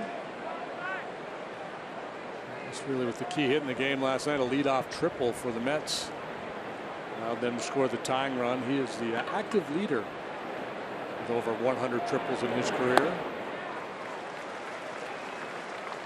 Final, the Reds beat the Braves. Another throwback matchup. 6-3 the final. Anthony DeSclafani is 5-0. He went 8 innings. Gave up 2 runs. Barnhart and Votto homered for the Reds in the win. Freeman and Garcia for Atlanta. DeSclafani's done a real nice job since coming off the DL. So after that game, 69 wins combined. I think 121 losses. Hayward's got it. Inning over, double with 1 out, but no runs still for the Mets.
Out of town scoreboard. Visit Dodge.com or your local dealer today. Mentioned Reds over the Braves. Indians have a lead in the 5th at Kansas City. It is a makeup split doubleheader in St. Louis. Cardinals 3-2 in the 5th. Cubs 7.5 ahead of St. Louis in the Central going into play today. That looks like a Hockey Hall of Famer right there. Chris Chelios hanging in the bleachers.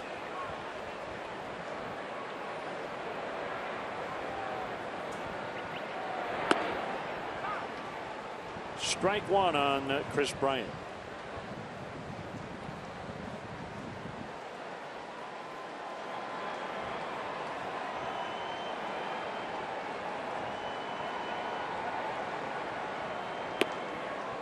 Missed the outside corner.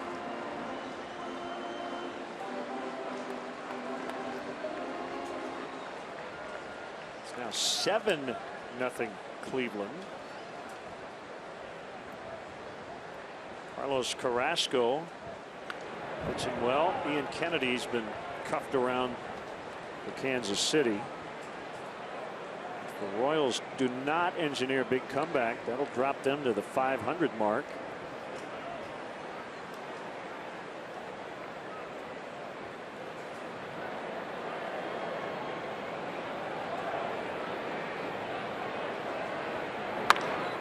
The end of the bat, lined, and it'll drop down, and it's going to roll. Bryant to second. He'll stop with a double. Well, a good piece of hitting. He just missed the previous pitch. Big Bart made a mistake of the previous offering, threw one out over the heart of the plate at 85. Chris fouled it off this time. He really stays through that ball nicely. Out away from him. He long and strong, gets extended.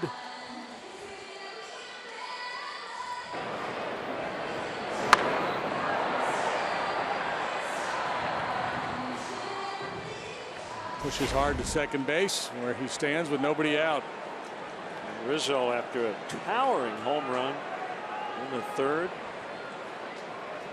leads the team with his 69 knocked in, 1 ahead of the guy on second base.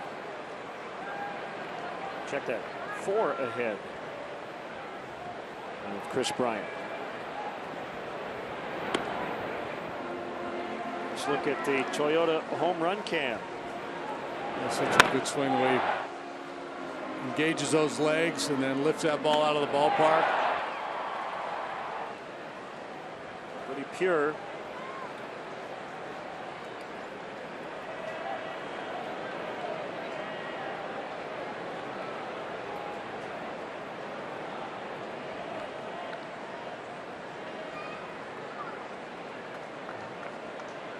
Darno and Colon grinding here, trying to figure out a way to pitch to Rizzo. They've got a base open. Deep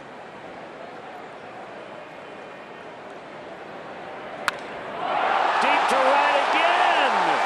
She's going to go. I don't think they figured it out yet. Yeah, they probably should have taken advantage of that open base. Another no-doubter from Rizzo.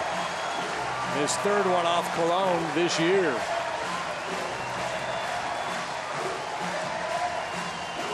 That one, like the previous one, needed no help at all from that wind. He just glides into that one. There's your Toyota home run replay.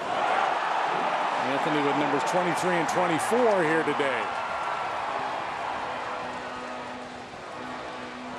5-0.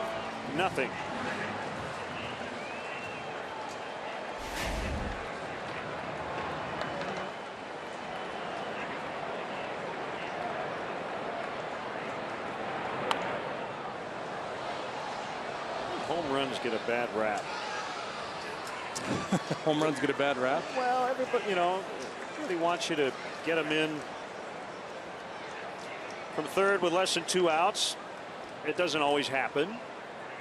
And you often hear, well, you're not always going to hit home runs. That's true. That one trickles away from Flores. Infield hit Contreras.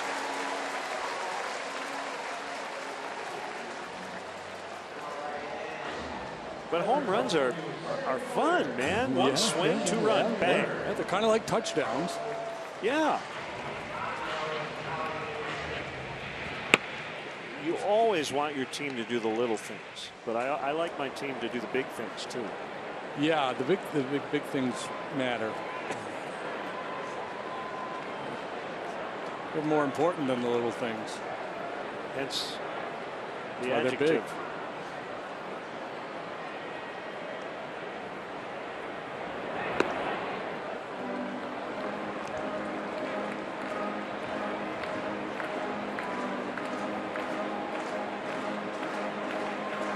On Hayward.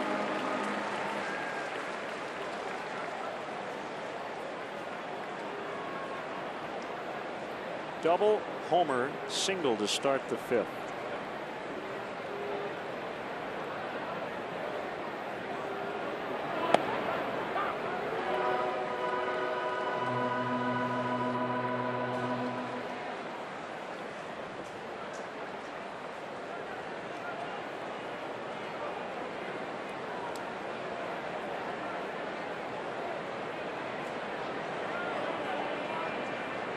Both these clubs among the league leaders in home runs.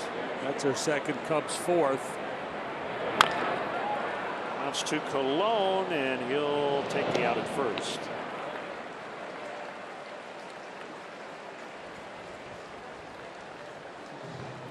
Check out the new gold standard for forecasting Chicago weather. Watch live Doppler 7 Max with maximum power only on ABC 7 Eyewitness News.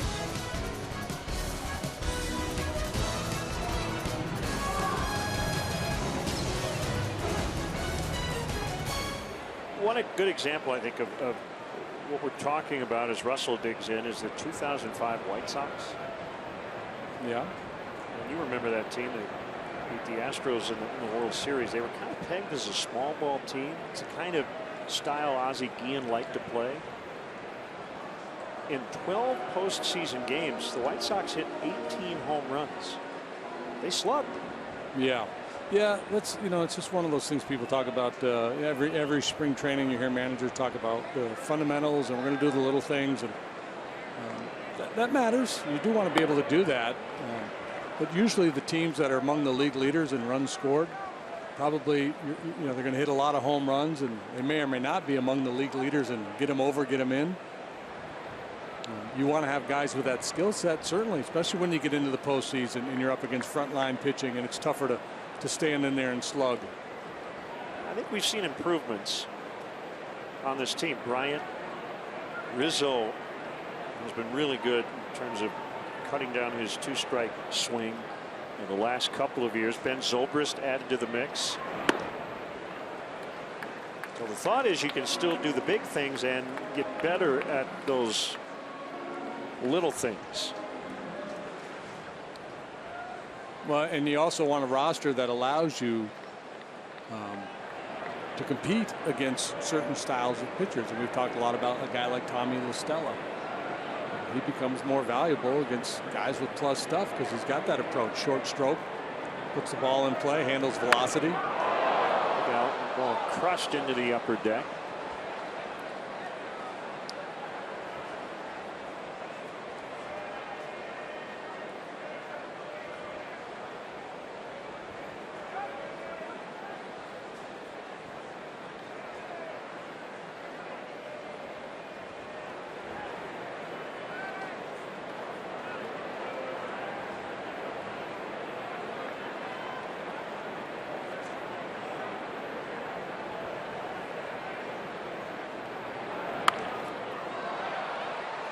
Another one pulled way foul.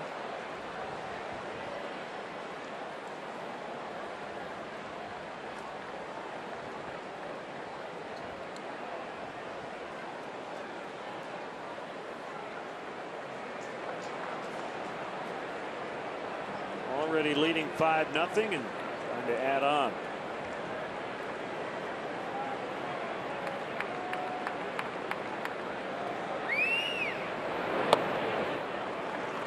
Three and two.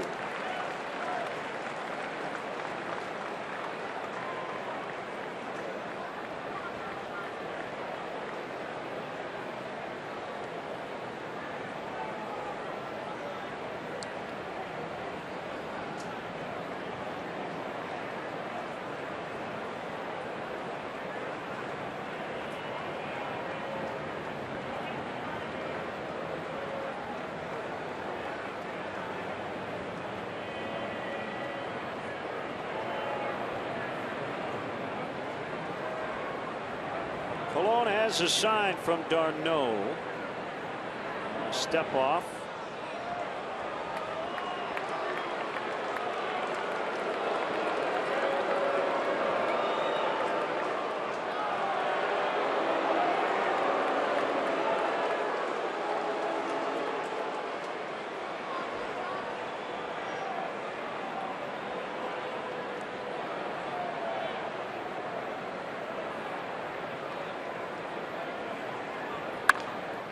Ball, Reyes, little bobble, throw to first, safe.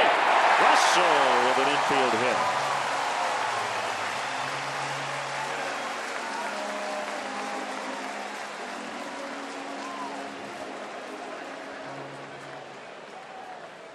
Terry Collins going to bring his left-hander in here. Maybe they take a look at that one. James Loney, the first baseman, acting as if he thought they had Russell at first base.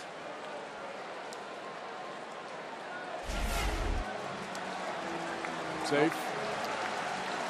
This call to the pen is brought to you by Lakeside Bank.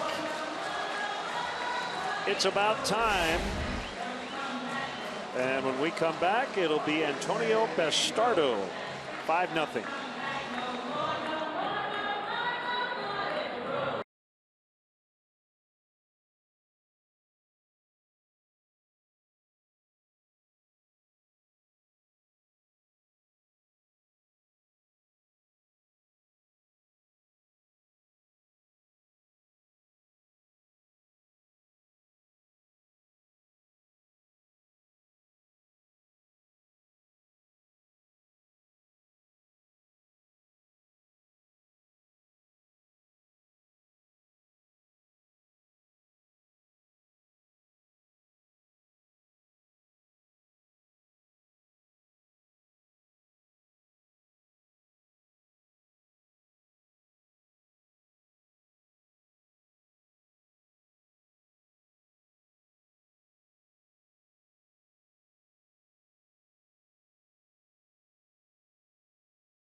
Year one of a 2-year deal. Bastardo signed with the Mets back in January. Pitched to a 4.86 ERA. He's a fly ball type pitcher, fastball, slider, changeup. He's allowed 7 home runs in 37 innings. Speaking of the little things, respect 90 was something Joe talked about the minute he got here, and they've got a younger team, so you've got a lot of good athletes, but these guys, Baez and Russell. Montero doesn't run fast, but he runs hard, especially after he walks. They've beaten out a lot of infield hits these last 2 years, so they are doing the little things. Yeah, and what you really want to see is guys give a full effort even on a routine ground ball. They're always going to go hard when they're sniffing a hit, but for the most part they do. First and third. A little rollover swing from a right-handed hitter, and they get a nice break out of the box. Puts pressure on the defense.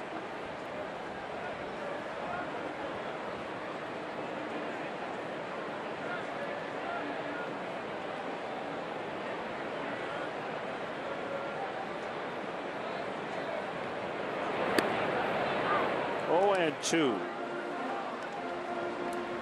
A rare bad day for Bartolo Colon. On the hook at the moment for 5 runs. This is only the 3rd of his 20 starts in which he's allowed more than 3 runs all year.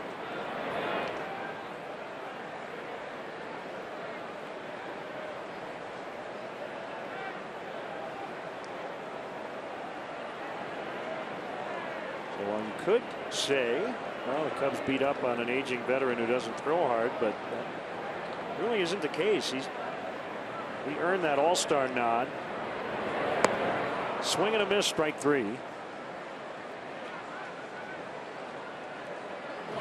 We'll bring up Baez. Been deadly against lefties. Yeah, so just 4 1/3 for Colon today. 8 hits, 5 runs, all earned. A couple of walks, 1 strikeout. Responsible for 2 more base runners.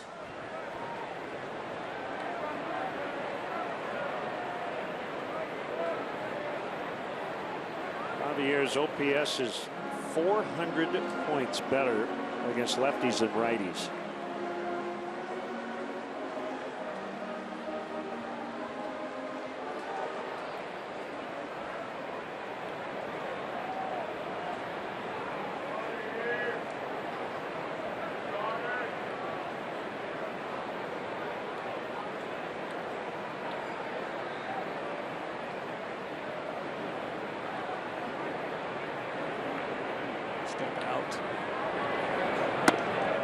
Ball 1. Makeup doubleheader today for the AAA Iowa Cubs. Dexter Fowler and Jorge Soler are in the lineup for the opener. Fowler's in center, leading off. Soler bats second. He's playing left. I don't think Russell runs here because Joe Madden wants Baez to swing the bat. Hendricks on deck. Bounce toward left, and it'll be deflected off the glove of Flores. Contreras scores 6-0.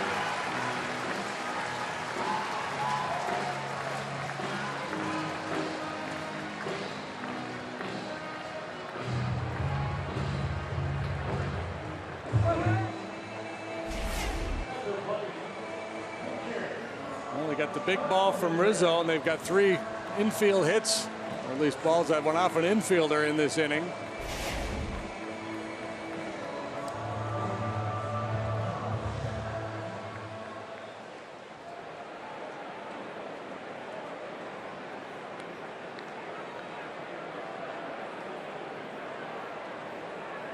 So Hendricks takes the at-bat with a 6-run lead. Early in the year, run support was an issue for Hendricks, but lately they've been pushing some runs across for him.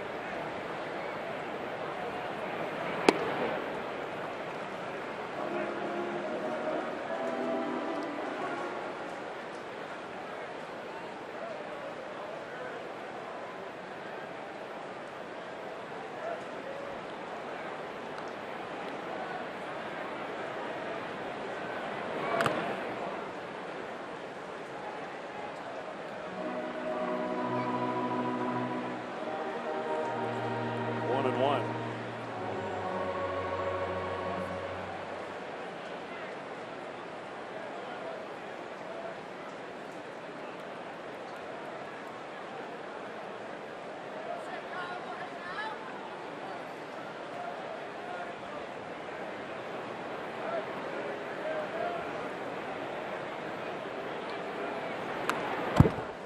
Two back there. Tough night for the Cubs. Northwest League affiliate, the Eugene Emeralds. They walked 17 Hillsboro Hops in a loss. Marcus Wilson took 6 walks for Hillsboro. They only had 5 hits. It's a patient club. 8-2. Yeah. The hops. We had a conversation about the hops last year, right? Wasn't it the hops like the grain? I think beer's so. Made out of it.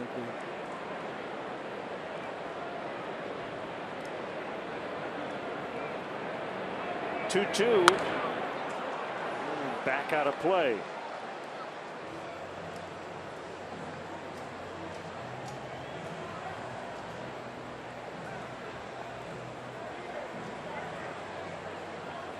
Danny and the Juniors, right? At the hop.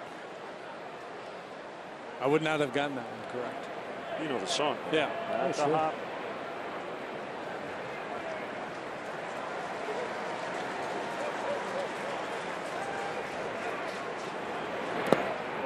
Kyle went, and that will end the inning, but he'll take the ball with a 6-0 lead in the 6th.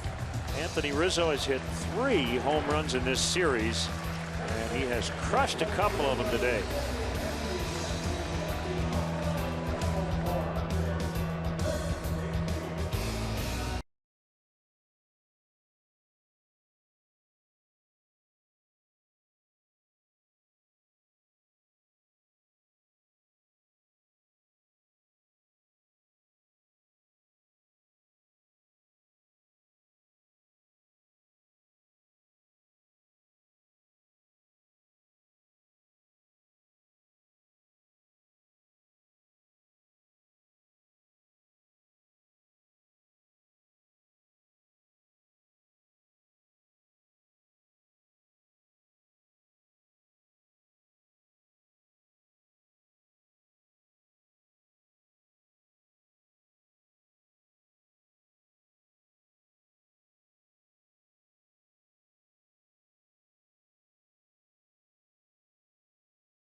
Today's Comcast Business of Baseball. Who's hot? Michael Fulmer, the rookie pitcher with the Tigers, with an ERA of under 1 his last 8 starts. Jose Altuve, I wouldn't say single-handedly, but the main reason the Astros are very much in the playoff mix once again after a very slow start. Tyler Naquin, we saw him a fair amount in spring training.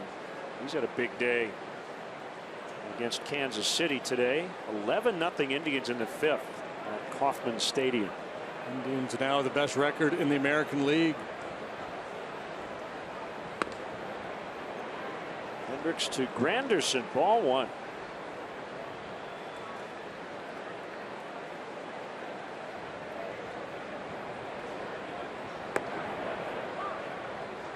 So I mentioned earlier that this was the anniversary of the moon landing, July 20th, 1969.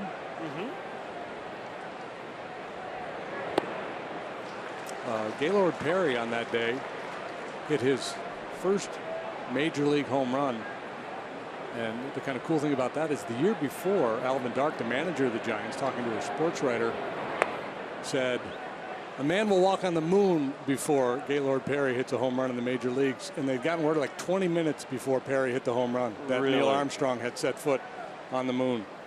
So he was right. Swing and a miss. Changeup. Let's send it down to Dion. And guys, the Cubs are really setting themselves up for an enjoyable evening tonight at the second annual Joe Maddon's Respect 90 main event. The night will feature the area boxers from the Crushers Club, young athletes that Joe hopes will develop a championship attitude through his foundation. I am anxious to see the creative suits and sneakers dress code that the Cubs come up with. You know the rule. If you look hot, or you think you look hot, you should wear it.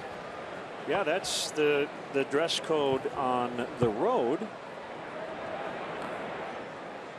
for most of the season, with a few themed trips sprinkled in. Maybe Joe will have a boxing trip and guys will wear silk shorts and robes.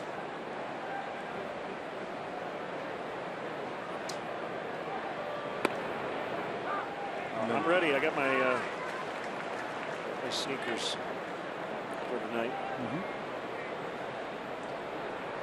It'll be a fun night. Work the speed bag a little bit.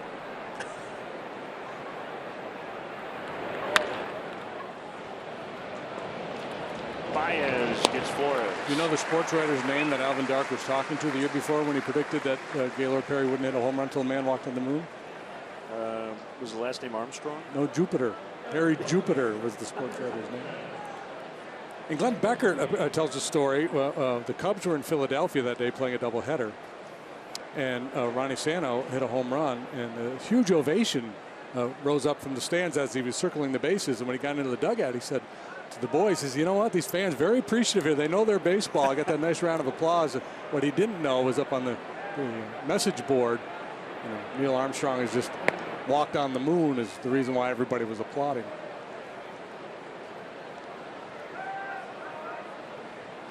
Want to know on James Loney. These fans, they love me. They get it. They're the smartest fans in all the land.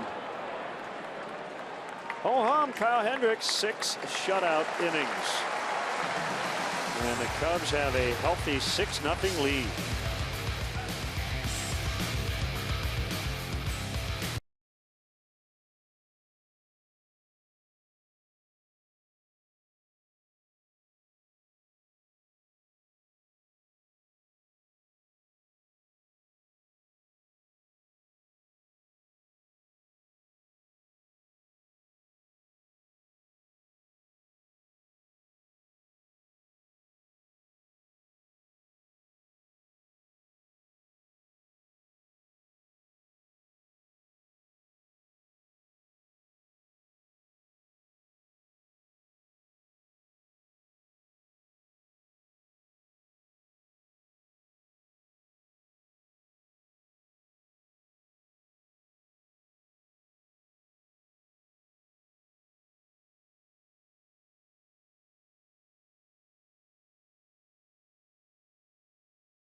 Mark, the official mascot of the Chicago Cubs, can be part of your next event, from birthday parties and corporate outings to wedding receptions and charity events.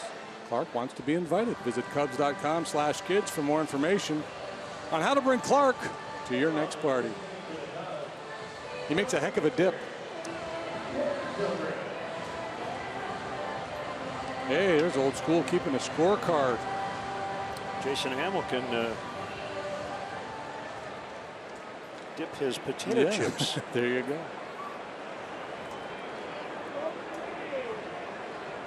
Zobrist batting right-handed.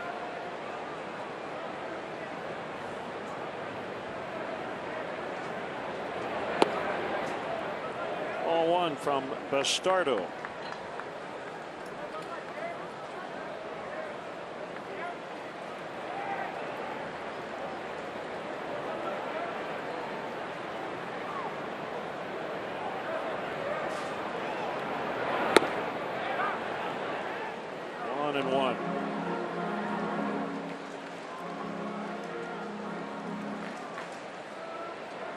For three, all three outs coming on the ground for Ben here today.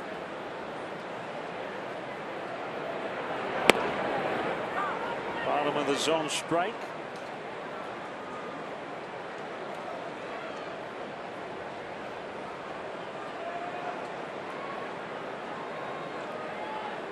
Pirates hosting the Brewers tonight. Chase Anderson and Jeff Locke, the scheduled pitchers. Flores to Loney for the out. Last night, the game-ending Little League home run. Josh Harrison, triple and an error. The Pirates walked off with a victory.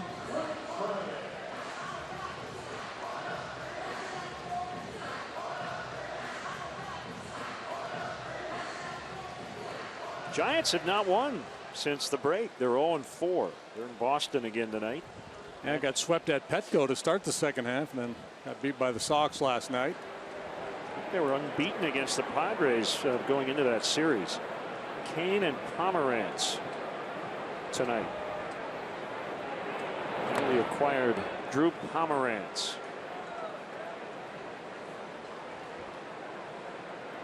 Only get one chance to make a first impression.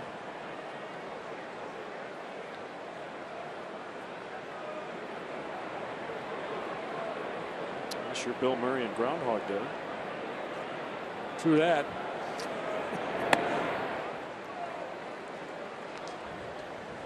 Well, players younger than 25 to lead the National League in home runs and runs scored.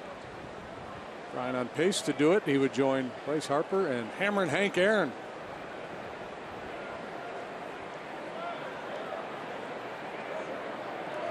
Hitters count here 2-0. Pitch. That helps when you can drive yourself in. All those gentlemen in that graphic certainly capable of doing that. Well, the guy behind him in the lineup is only one homer behind him for the NL lead. 2 today. Rizzo has 24. Bryant sitting on 25. That whole Mantle Maris thing going, these two.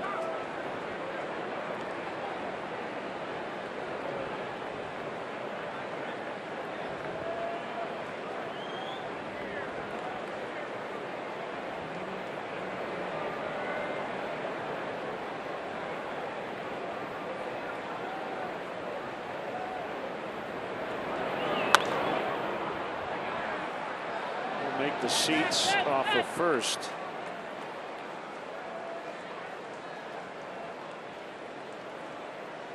Mets still a game behind the Marlins for the last wild card spot. Miami with back-to-back extra innings wins in Philadelphia. Wei-Yin Chen will go against Jeremy Hellickson later this evening. Dodgers are unbeaten against the Nationals this year, 4-0. Bud Norris, Gio Gonzalez in D.C. tonight. Popped him up. Loney.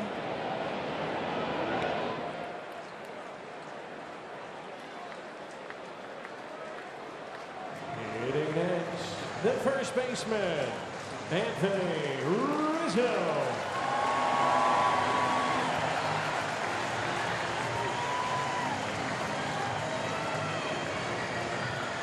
Bryant with a 3-homer game earlier this year. Rizzo looking for the first of his career. He has hit 2 in a game now 11 different times. All as a Cub. I know that because he had 1 career homer with the Padres.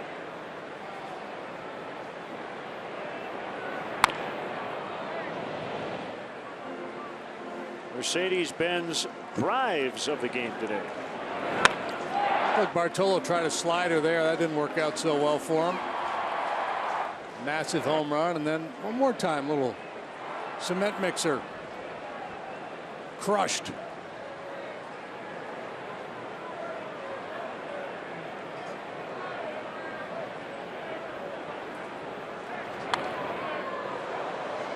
Oh, 2.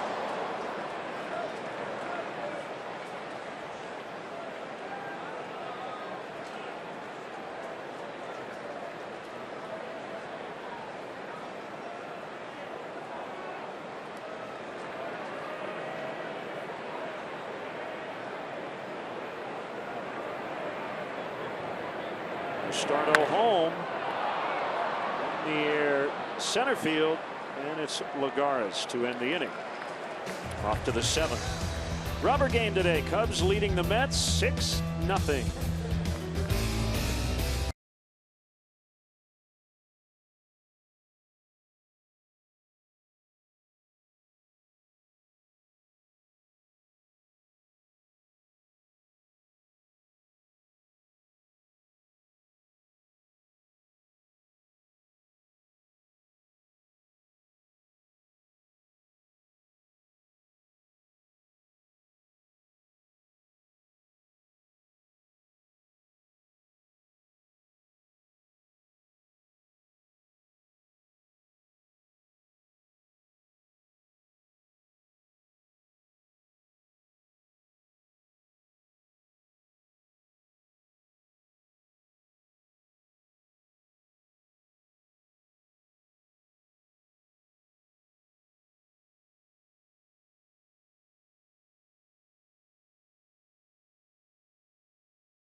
Celebrate Chicago every day with Windy City Live, your local home for everything Chicago is talking about with Val, Ryan G.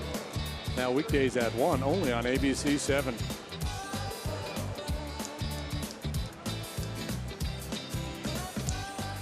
Six nothing. The Cubs have the lead. Get fast, young man.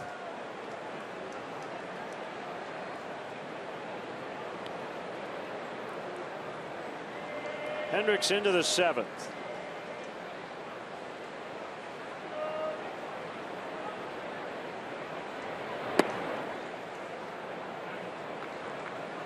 A lot of those cutters from him here today.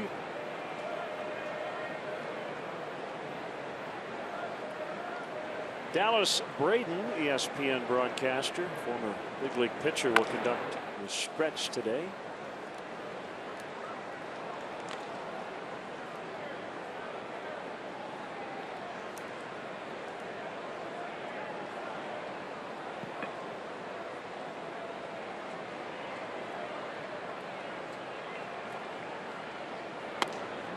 The Blue Jays starting left fielder today. Yeah. And their leadoff hitter, Darwin Barney. he having a pretty good year? Yeah, he's hitting .296, .350 on base. 66th game for the Jays. Big fan of Darwin Barney. He has played second, third, short. First career action in the outfield and actually pitched. Did he not take the loss? I think he did in that long marathon game they played. Leadoff walk here in the 7th. So d'Arnaud has been on all 3 times.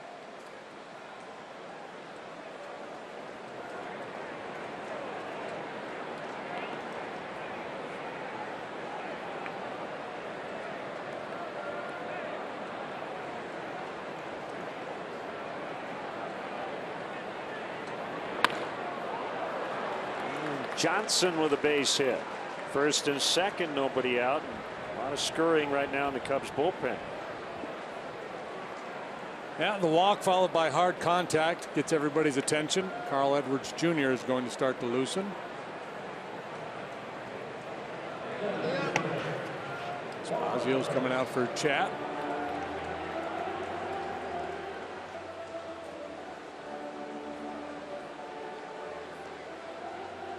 So d'Arnaud double, single walk. Johnson single, single, single. So 5-6 combined for the Mets today. They haven't scored a run.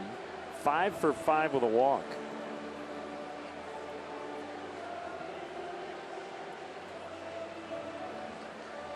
After the Johnson base hit in the second, Juan Lagares bounced into an inning-ending double play, and then in the 4th, Johnson a solid base hit to center, and that was part of that back-to-back base hit run. But that was also the play in which Jason Hayward came up and threw that strike to home to throw out James Loney.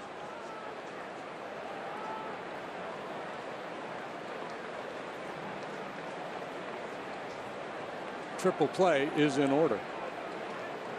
It is.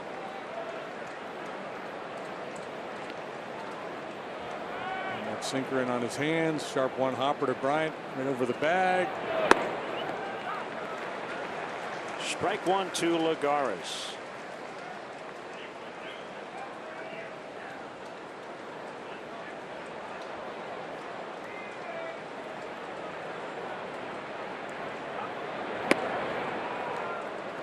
Missed the corner.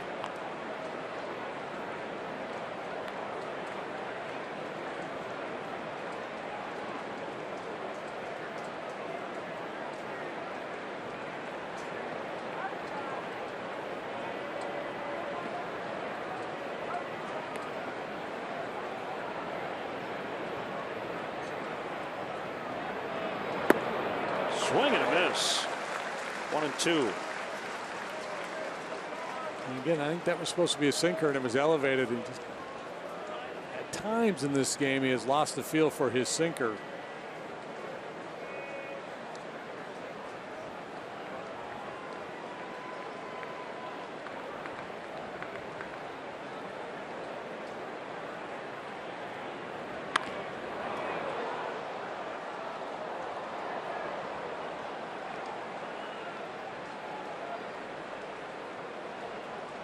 Two. Hendricks, a very smart guy. Good at processing information and playing in an age where that's more valuable than ever before with so much information that the players have access to. If you want to know the percentage of times Juan Lagares swings on 2-2 at a slider, you can find that out. Yep, and that would be the type of information Kyle Hendricks would want.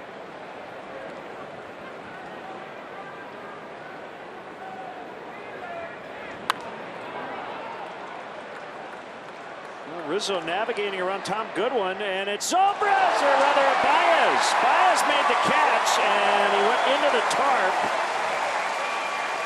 And hopefully he's all right. Yeah, boy, he carried a lot of momentum into the tarp. He came flying out of nowhere. Rizzo was trying to work his way around Goodwin there, and all of a sudden, here comes Baez. Ooh. Great catch.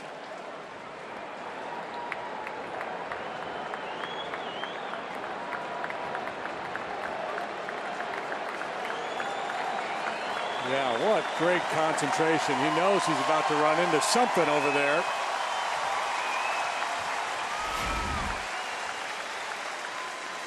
It's a nice hand as they showed that on the board. And thankfully, he is physically okay, and that will be it. For Kyle Hendricks, who should get a great ovation from this crowd of 41-10. And this call to the pen is brought to you by Lakeside Bank. It's about time. We'll be back.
In its entirety beginning at 7 p.m. on ABC 7's digital channel 7.2 in the following cable channel positions.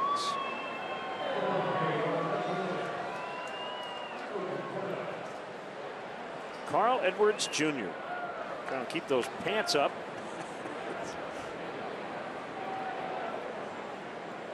Keep the pants up, keep the ERA down.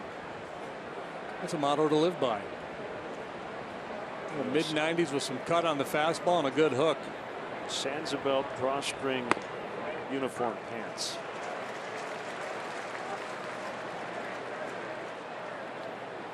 So they should have, instead of the blue band, should have just kept it the same color, white with the blue pinstripes, and would look like a nice onesie. You could go to bed wearing that uniform.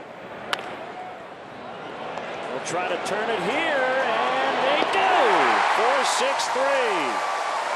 And it is time for the Mercedes-Benz 7th inning stretch.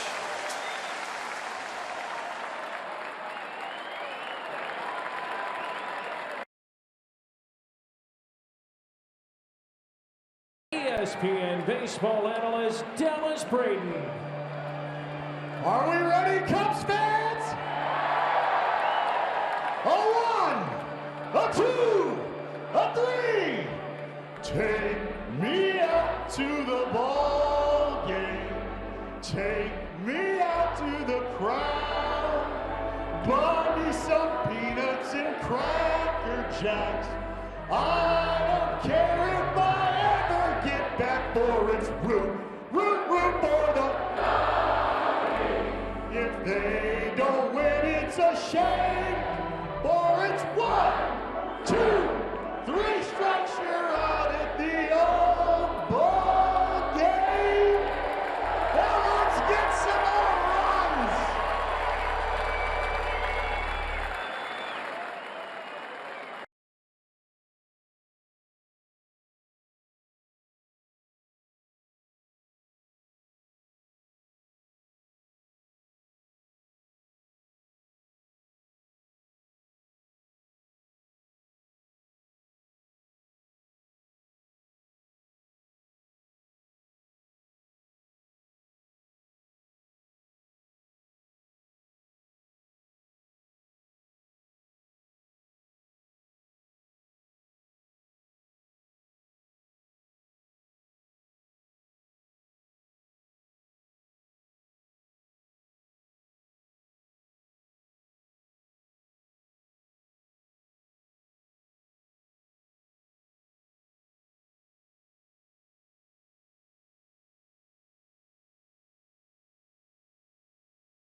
It's about time. Eric Goodell. Yeah, he replaces Bastardo, who replaced Colon. Goodell 1-0 with a 450. Working for the 15th time here for the Metropolitans.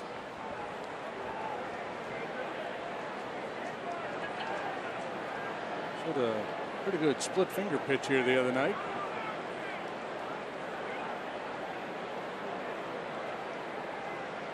Alice Braden had to race on the other end of the press box as that double play was turned. To get over here and sing the stretch. Swing and a miss. That's the split finger pitch.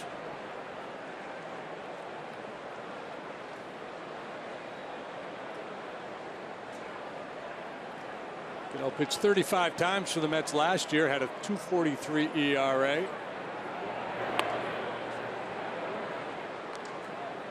Debuted in 2014, just 6 appearances that year. 21 appearances at AAA this season. Las Vegas, a 4.94 ERA there. That's a tough league and a tough ballpark to pitch in. Contreras, who has reached and scored twice, strikes out here. Let's check out Friday's starting pitchers in Milwaukee, brought to you by Subaru. Jason Hamill and Jimmy Nelson. Real good matchup. Does Jimmy Nelson look a little like John Lester in that mugshot? Maybe a little bit. Sure. Is today Jake Arrieta bobblehead day today? Is that correct? I believe it is.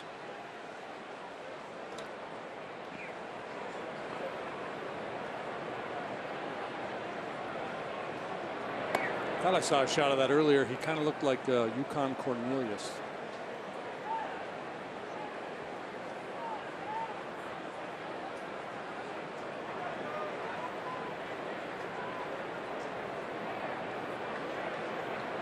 Hayward 0 for 2 with a walk and a great throw from center.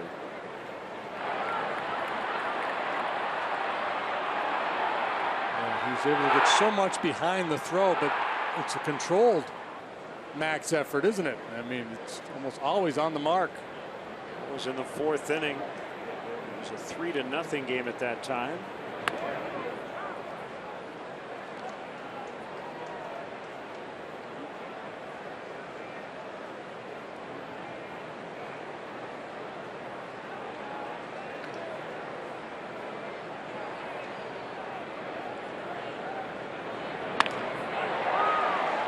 Johnson will make the running grab. 2 outs.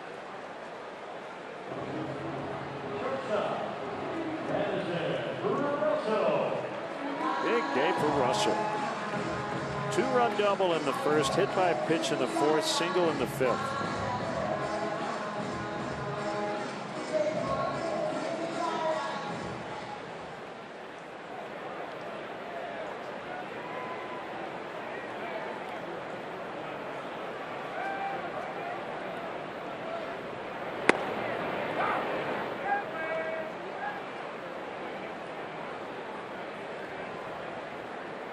So got the scoring started with that 2-run double way back in the 1st inning.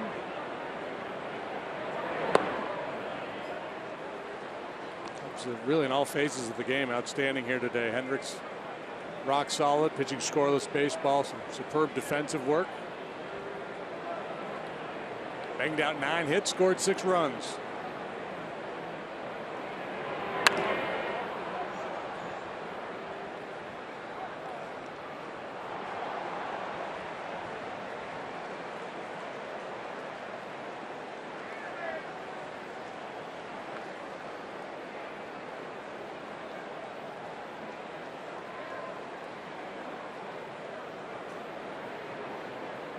Ball and 2 strikes. It was 40 years ago today, 1976. Hank Aaron with the Milwaukee Brewers hit his final major league home run. 7-5-5.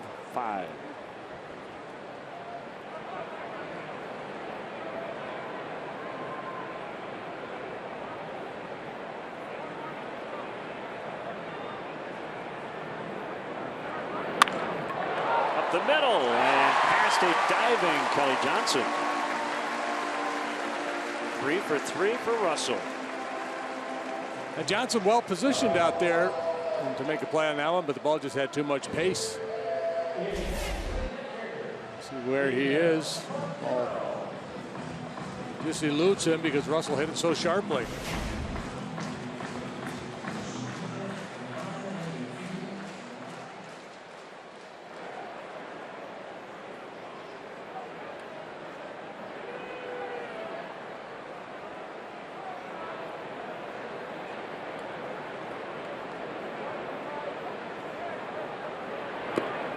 Miguel trying to get off the interstate.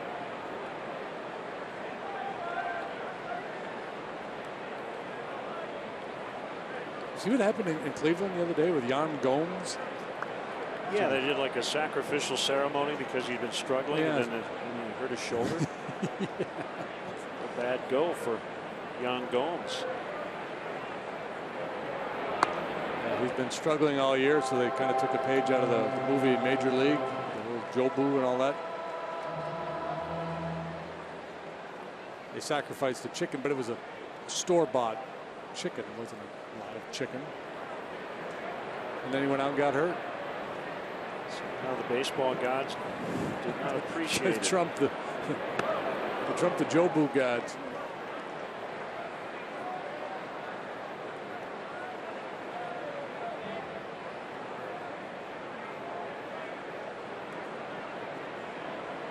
I think the hardest thing for a guy like Montero, who's had a lot of success in his big league career, when he finds himself in a funk like this, is to be patient. So much easier said than done. He pops it up, and it'll be Johnson to make the catch. We go to the 8th. All Cubs here on ABC 7, 6-0.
Fun Camp.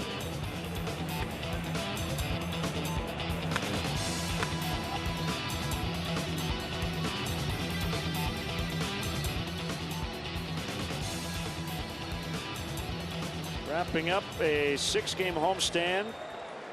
Took 2 of 3 from the AL West leading Rangers. NL playoff contender the Mets. 1-1 in this series into today, and leading 6-0. Alejandro De Aza against Carl Edwards Jr. came on, got a double play ball to get out of the 7th. The Cubs really poised to make some noise here in this portion of the schedule. So many home games. The stretch coming out of the All-Star break. So you get the break, you get rested arms. We've seen the response by the rotation. It's been outstanding. They had an 8 and change ERA for the month of July prior to the break, but it's been nothing but good work since.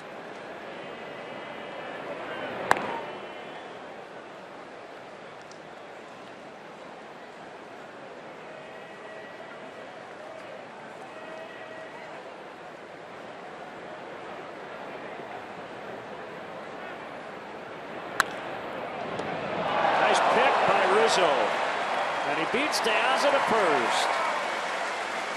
Have a day, Anthony Rizzo. Playing like an all-star.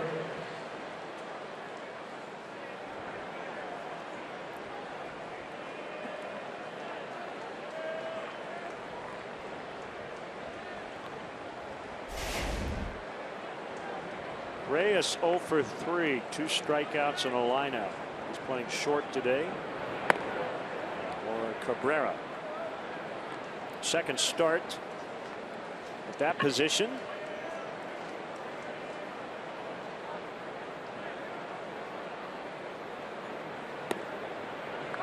One and one.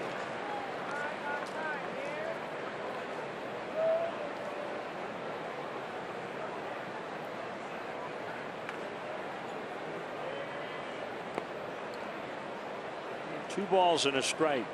Travis Wood up in the Cubs bullpen. Now Hendricks 6 1/3, no runs on 7 hits.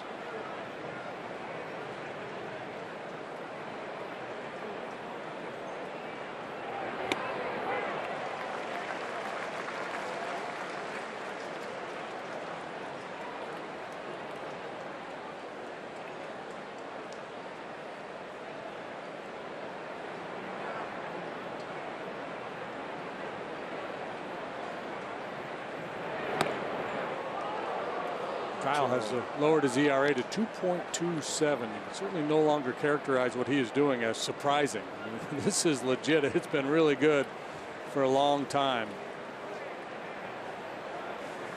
Montero sets up shop on the outside. Ball cut toward the inside. 2.27 ERA for Kyle will be good for third best behind Kershaw and Bumgarner.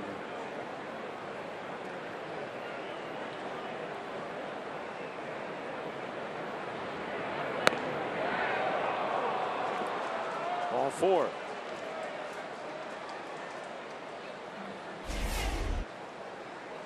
Xfinity pitch tracks. Yep, took a shot at the outside corner, didn't find it.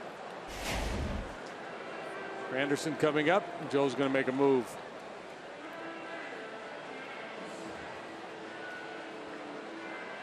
And this call to the pen is brought to you by Lakeside Bank. It's about time. Travis Wood and Albert Almora Jr. coming in.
Obrist, Almora Jr., Hayward, Travis Wood, the new pitcher. Travis 3-0 with a 282 earned run average, among the league leaders in games pitched. This will be the 47th time he has applied his trade. Opponents hitting just 182 against Travis. It's a little bit of a downturn towards the end of the first half, but overall he has been outstanding.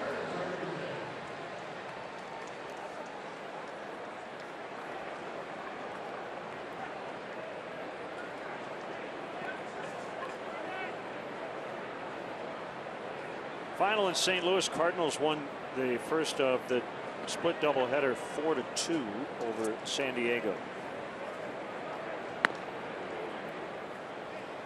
Cubs will need to win to stay 7.5 ahead of St. Louis, and Cardinals will play again tonight.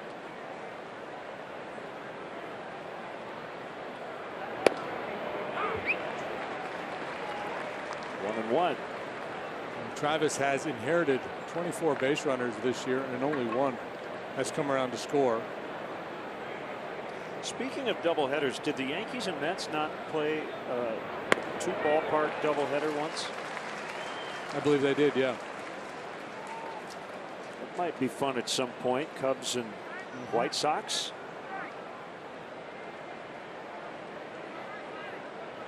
Put everybody on the red line.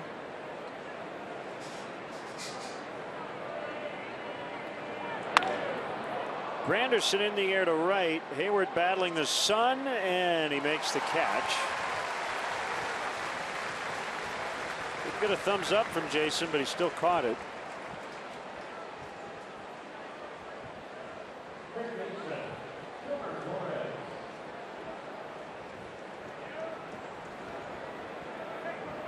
Quiet day for Wilmer so far. Hasn't been the case most days against Cubs pitching for Flores.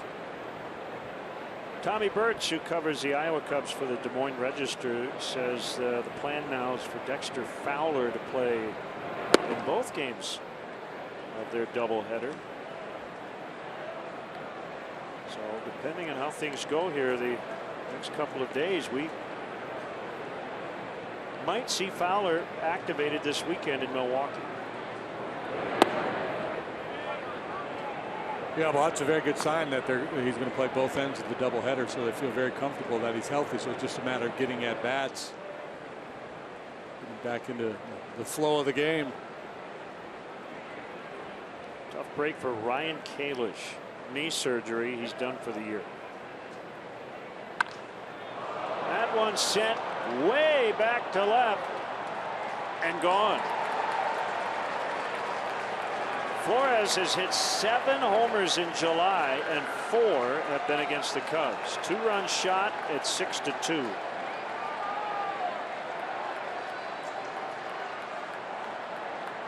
Yeah, they need to rethink their book on Flores. That 6 hit game back in New York with a couple of long balls, and he just rocks into this one.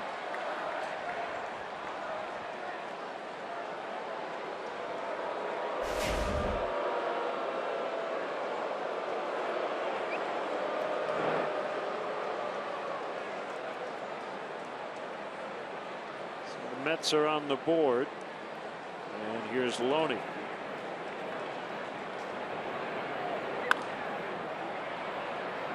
First run charge to Edwards.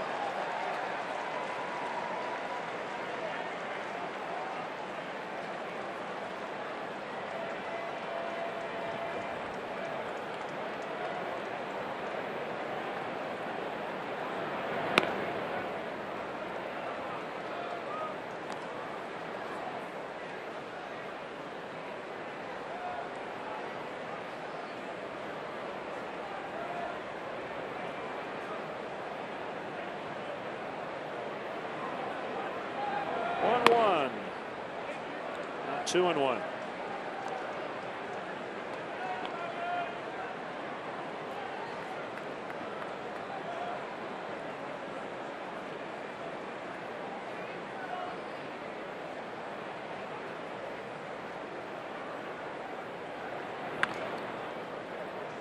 swing by Loney. He actually singled on a ball get right down the third base line inside the bag in the fourth.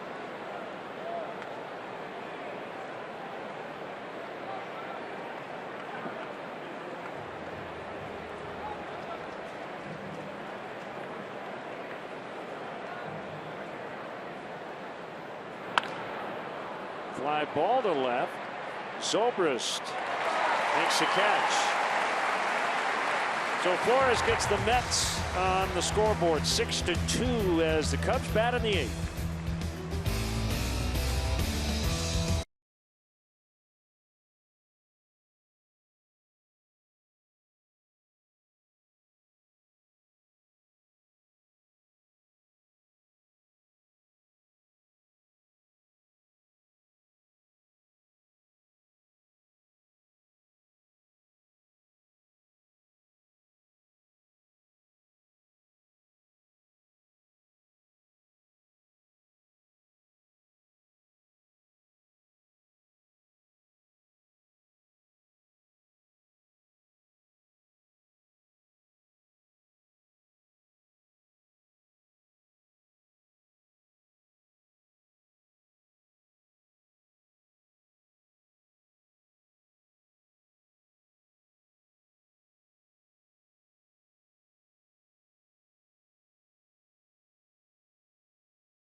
MLB.TV Premium, the #1 live streaming sports service, delivers everything you have come to expect and more. Watch every out-of-market game live in HD on over 400 supported devices. Includes a free subscription to At-Bat Premium, the #1 app for live baseball. Blackout and other restrictions apply. Visit MLB.TV for details. De Aza stays in and plays right. And this pitching change is brought to you by Lakeside Bank. Lakeside Bank, it's about time. Addison Reed. Right-handers had a nice year so far for the Mets. Step and go. Slide piece there. He's got a good sinker.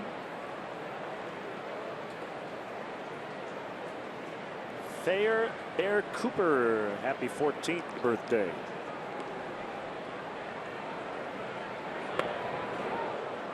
Home run swing by Javi.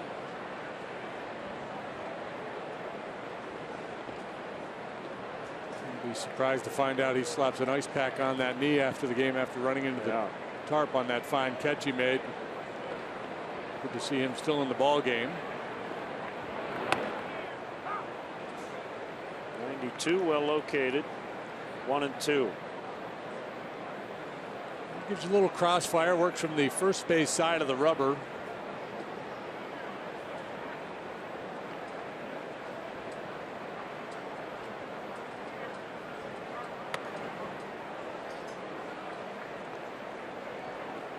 A little bit like Jake Arrieta, not quite as much across his body, and doesn't have that same shoulder tilt that Jake does, not to the same degree anyway.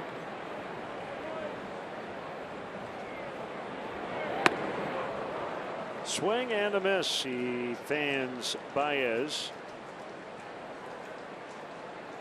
Let's take a look at the Ford upcoming schedule for the Cubs.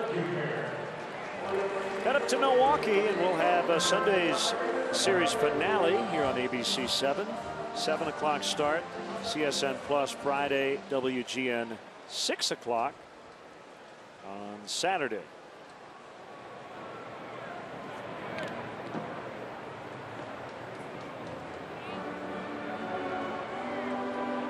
Don't believe that Miller Park is air conditioned. Well, I think they can heat it when it's cold, but when it's 90 plus or 100 yeah, or whatever it's going to be. I know they can only make it so warm. When it's cold, they can get it like into the 50s. Right. I think they can warm it like 30 degrees. Yeah. So. But I wasn't sure about the AC thing. Yeah, I think if it's not raining, we'll have the roof open. I don't think they would close it and then turn on the AC like we would have in Miami or Arizona, for instance.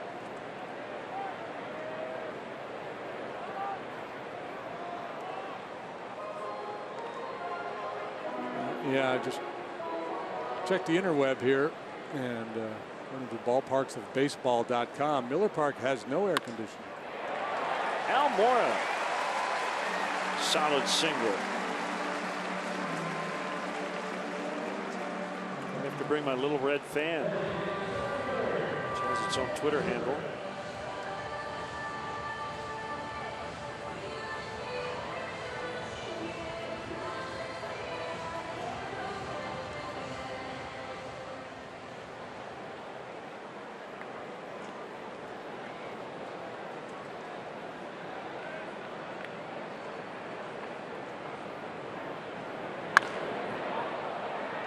Sprayed foul by Zobrist.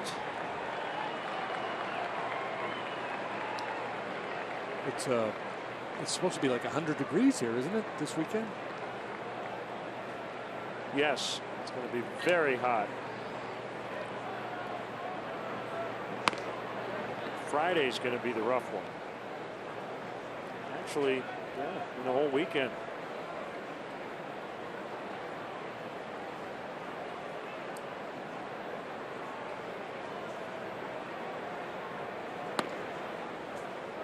Missed outside, 2-1. Ben has grounded to the pitcher, to second, to short, to third. He grounds out to first. He'll have grounded out for the cycle. Probably not too many 0 for 5s without a ball out of the infield on his resume. Lagares backpedaling. He's got it. Got the 0 for 5. At least he got it out of the infield. ABC 7 Eyewitness News. Weekdays with Judy Sue and Terrell Brown, Roz Varon, and Tracy Butler. There you go. The latest headlines, breaking news, first alert weather, and more. Convivial chit chat.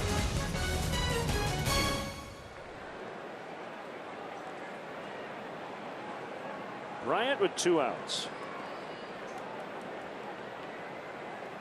You know, there's a Twitter handle called @Deshays Quotes. You familiar with this? I've seen something. They call some of, I'm reading from the website, or the Twitter description, entertaining quotes that have been said by the man, the myth, the legend, Jim Deshays. 458 tweets.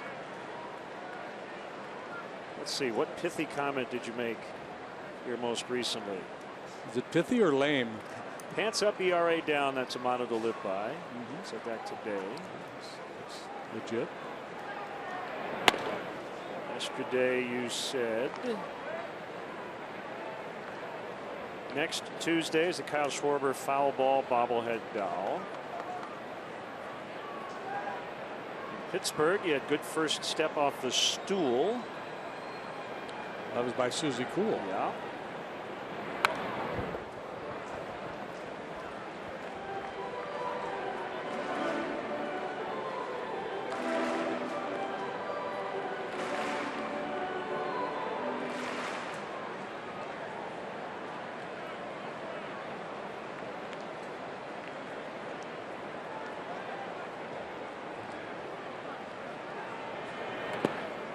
kind of just falls toward home plate.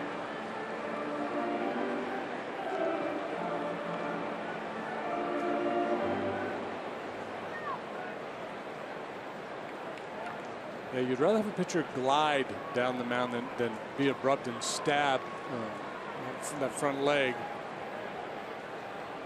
Just kind of drifts down the mound and turns it loose. We will go to the ninth. It's the Cubs 6 and the Mets 2 in the rubber match.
Brought to you by the all-new 2016 Mazda CX-9. Mazda, driving matters. This copyrighted telecast is presented by the authority of the Chicago Cubs and may not be reproduced or retransmitted in any form, and the accounts and descriptions of this game may not be disseminated without the express written consent of the Chicago Cubs. Third day in a row, Hector Rondon has been on the mound at 4 out of 5 since the break. Yeah, suffered the loss in the ball game last night. Allowed 3 hits. Game winner, a little flare off the bat of Rene Rivera. That was his undoing. So Joe not wasting any time getting him back out there. Get the bad taste out of his mouth from last night's ball game. 1-0 pitch. No, pops it up. Baez will make the catch. Well, I didn't see that ball in the air. Did you? No, I did not. I don't know if Rizzo and Hayward did either, but yeah, it's like give it to the young guy, make him catch it.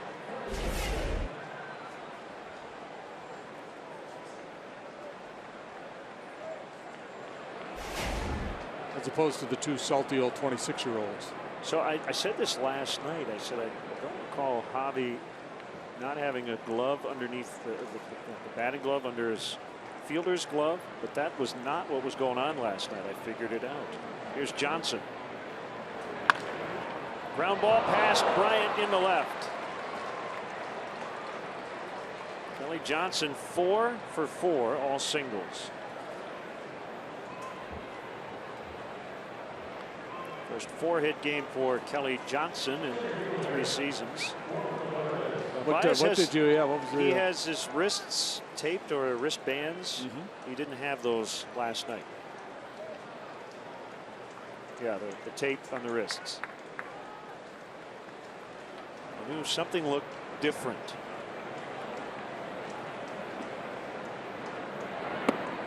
You would be killer at hocus pocus. Well, I got it wrong though. I knew something. Yeah, but you saw it. I did see a difference.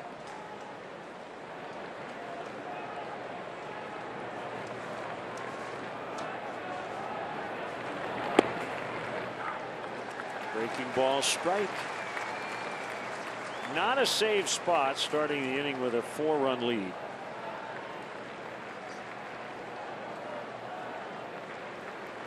But Joe got him up. He decided to start the inning with him.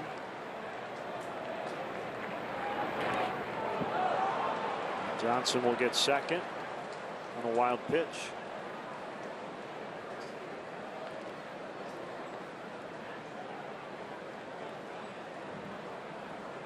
Yeah, he's got action out in the bullpen now. It's like Strop and Grimm.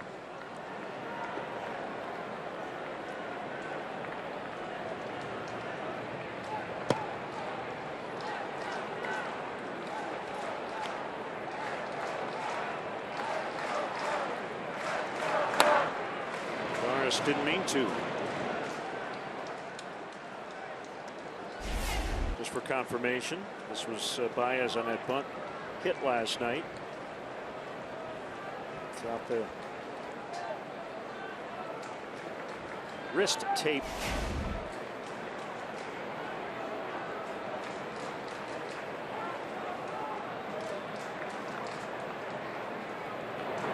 Swing and a miss. 2 gone.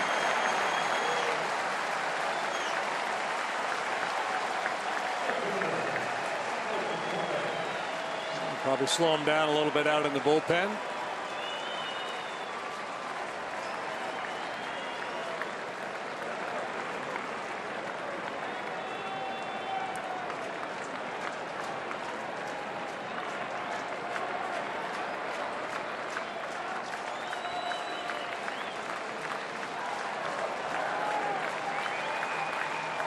Conforto cracks one foul, facing of the upper deck.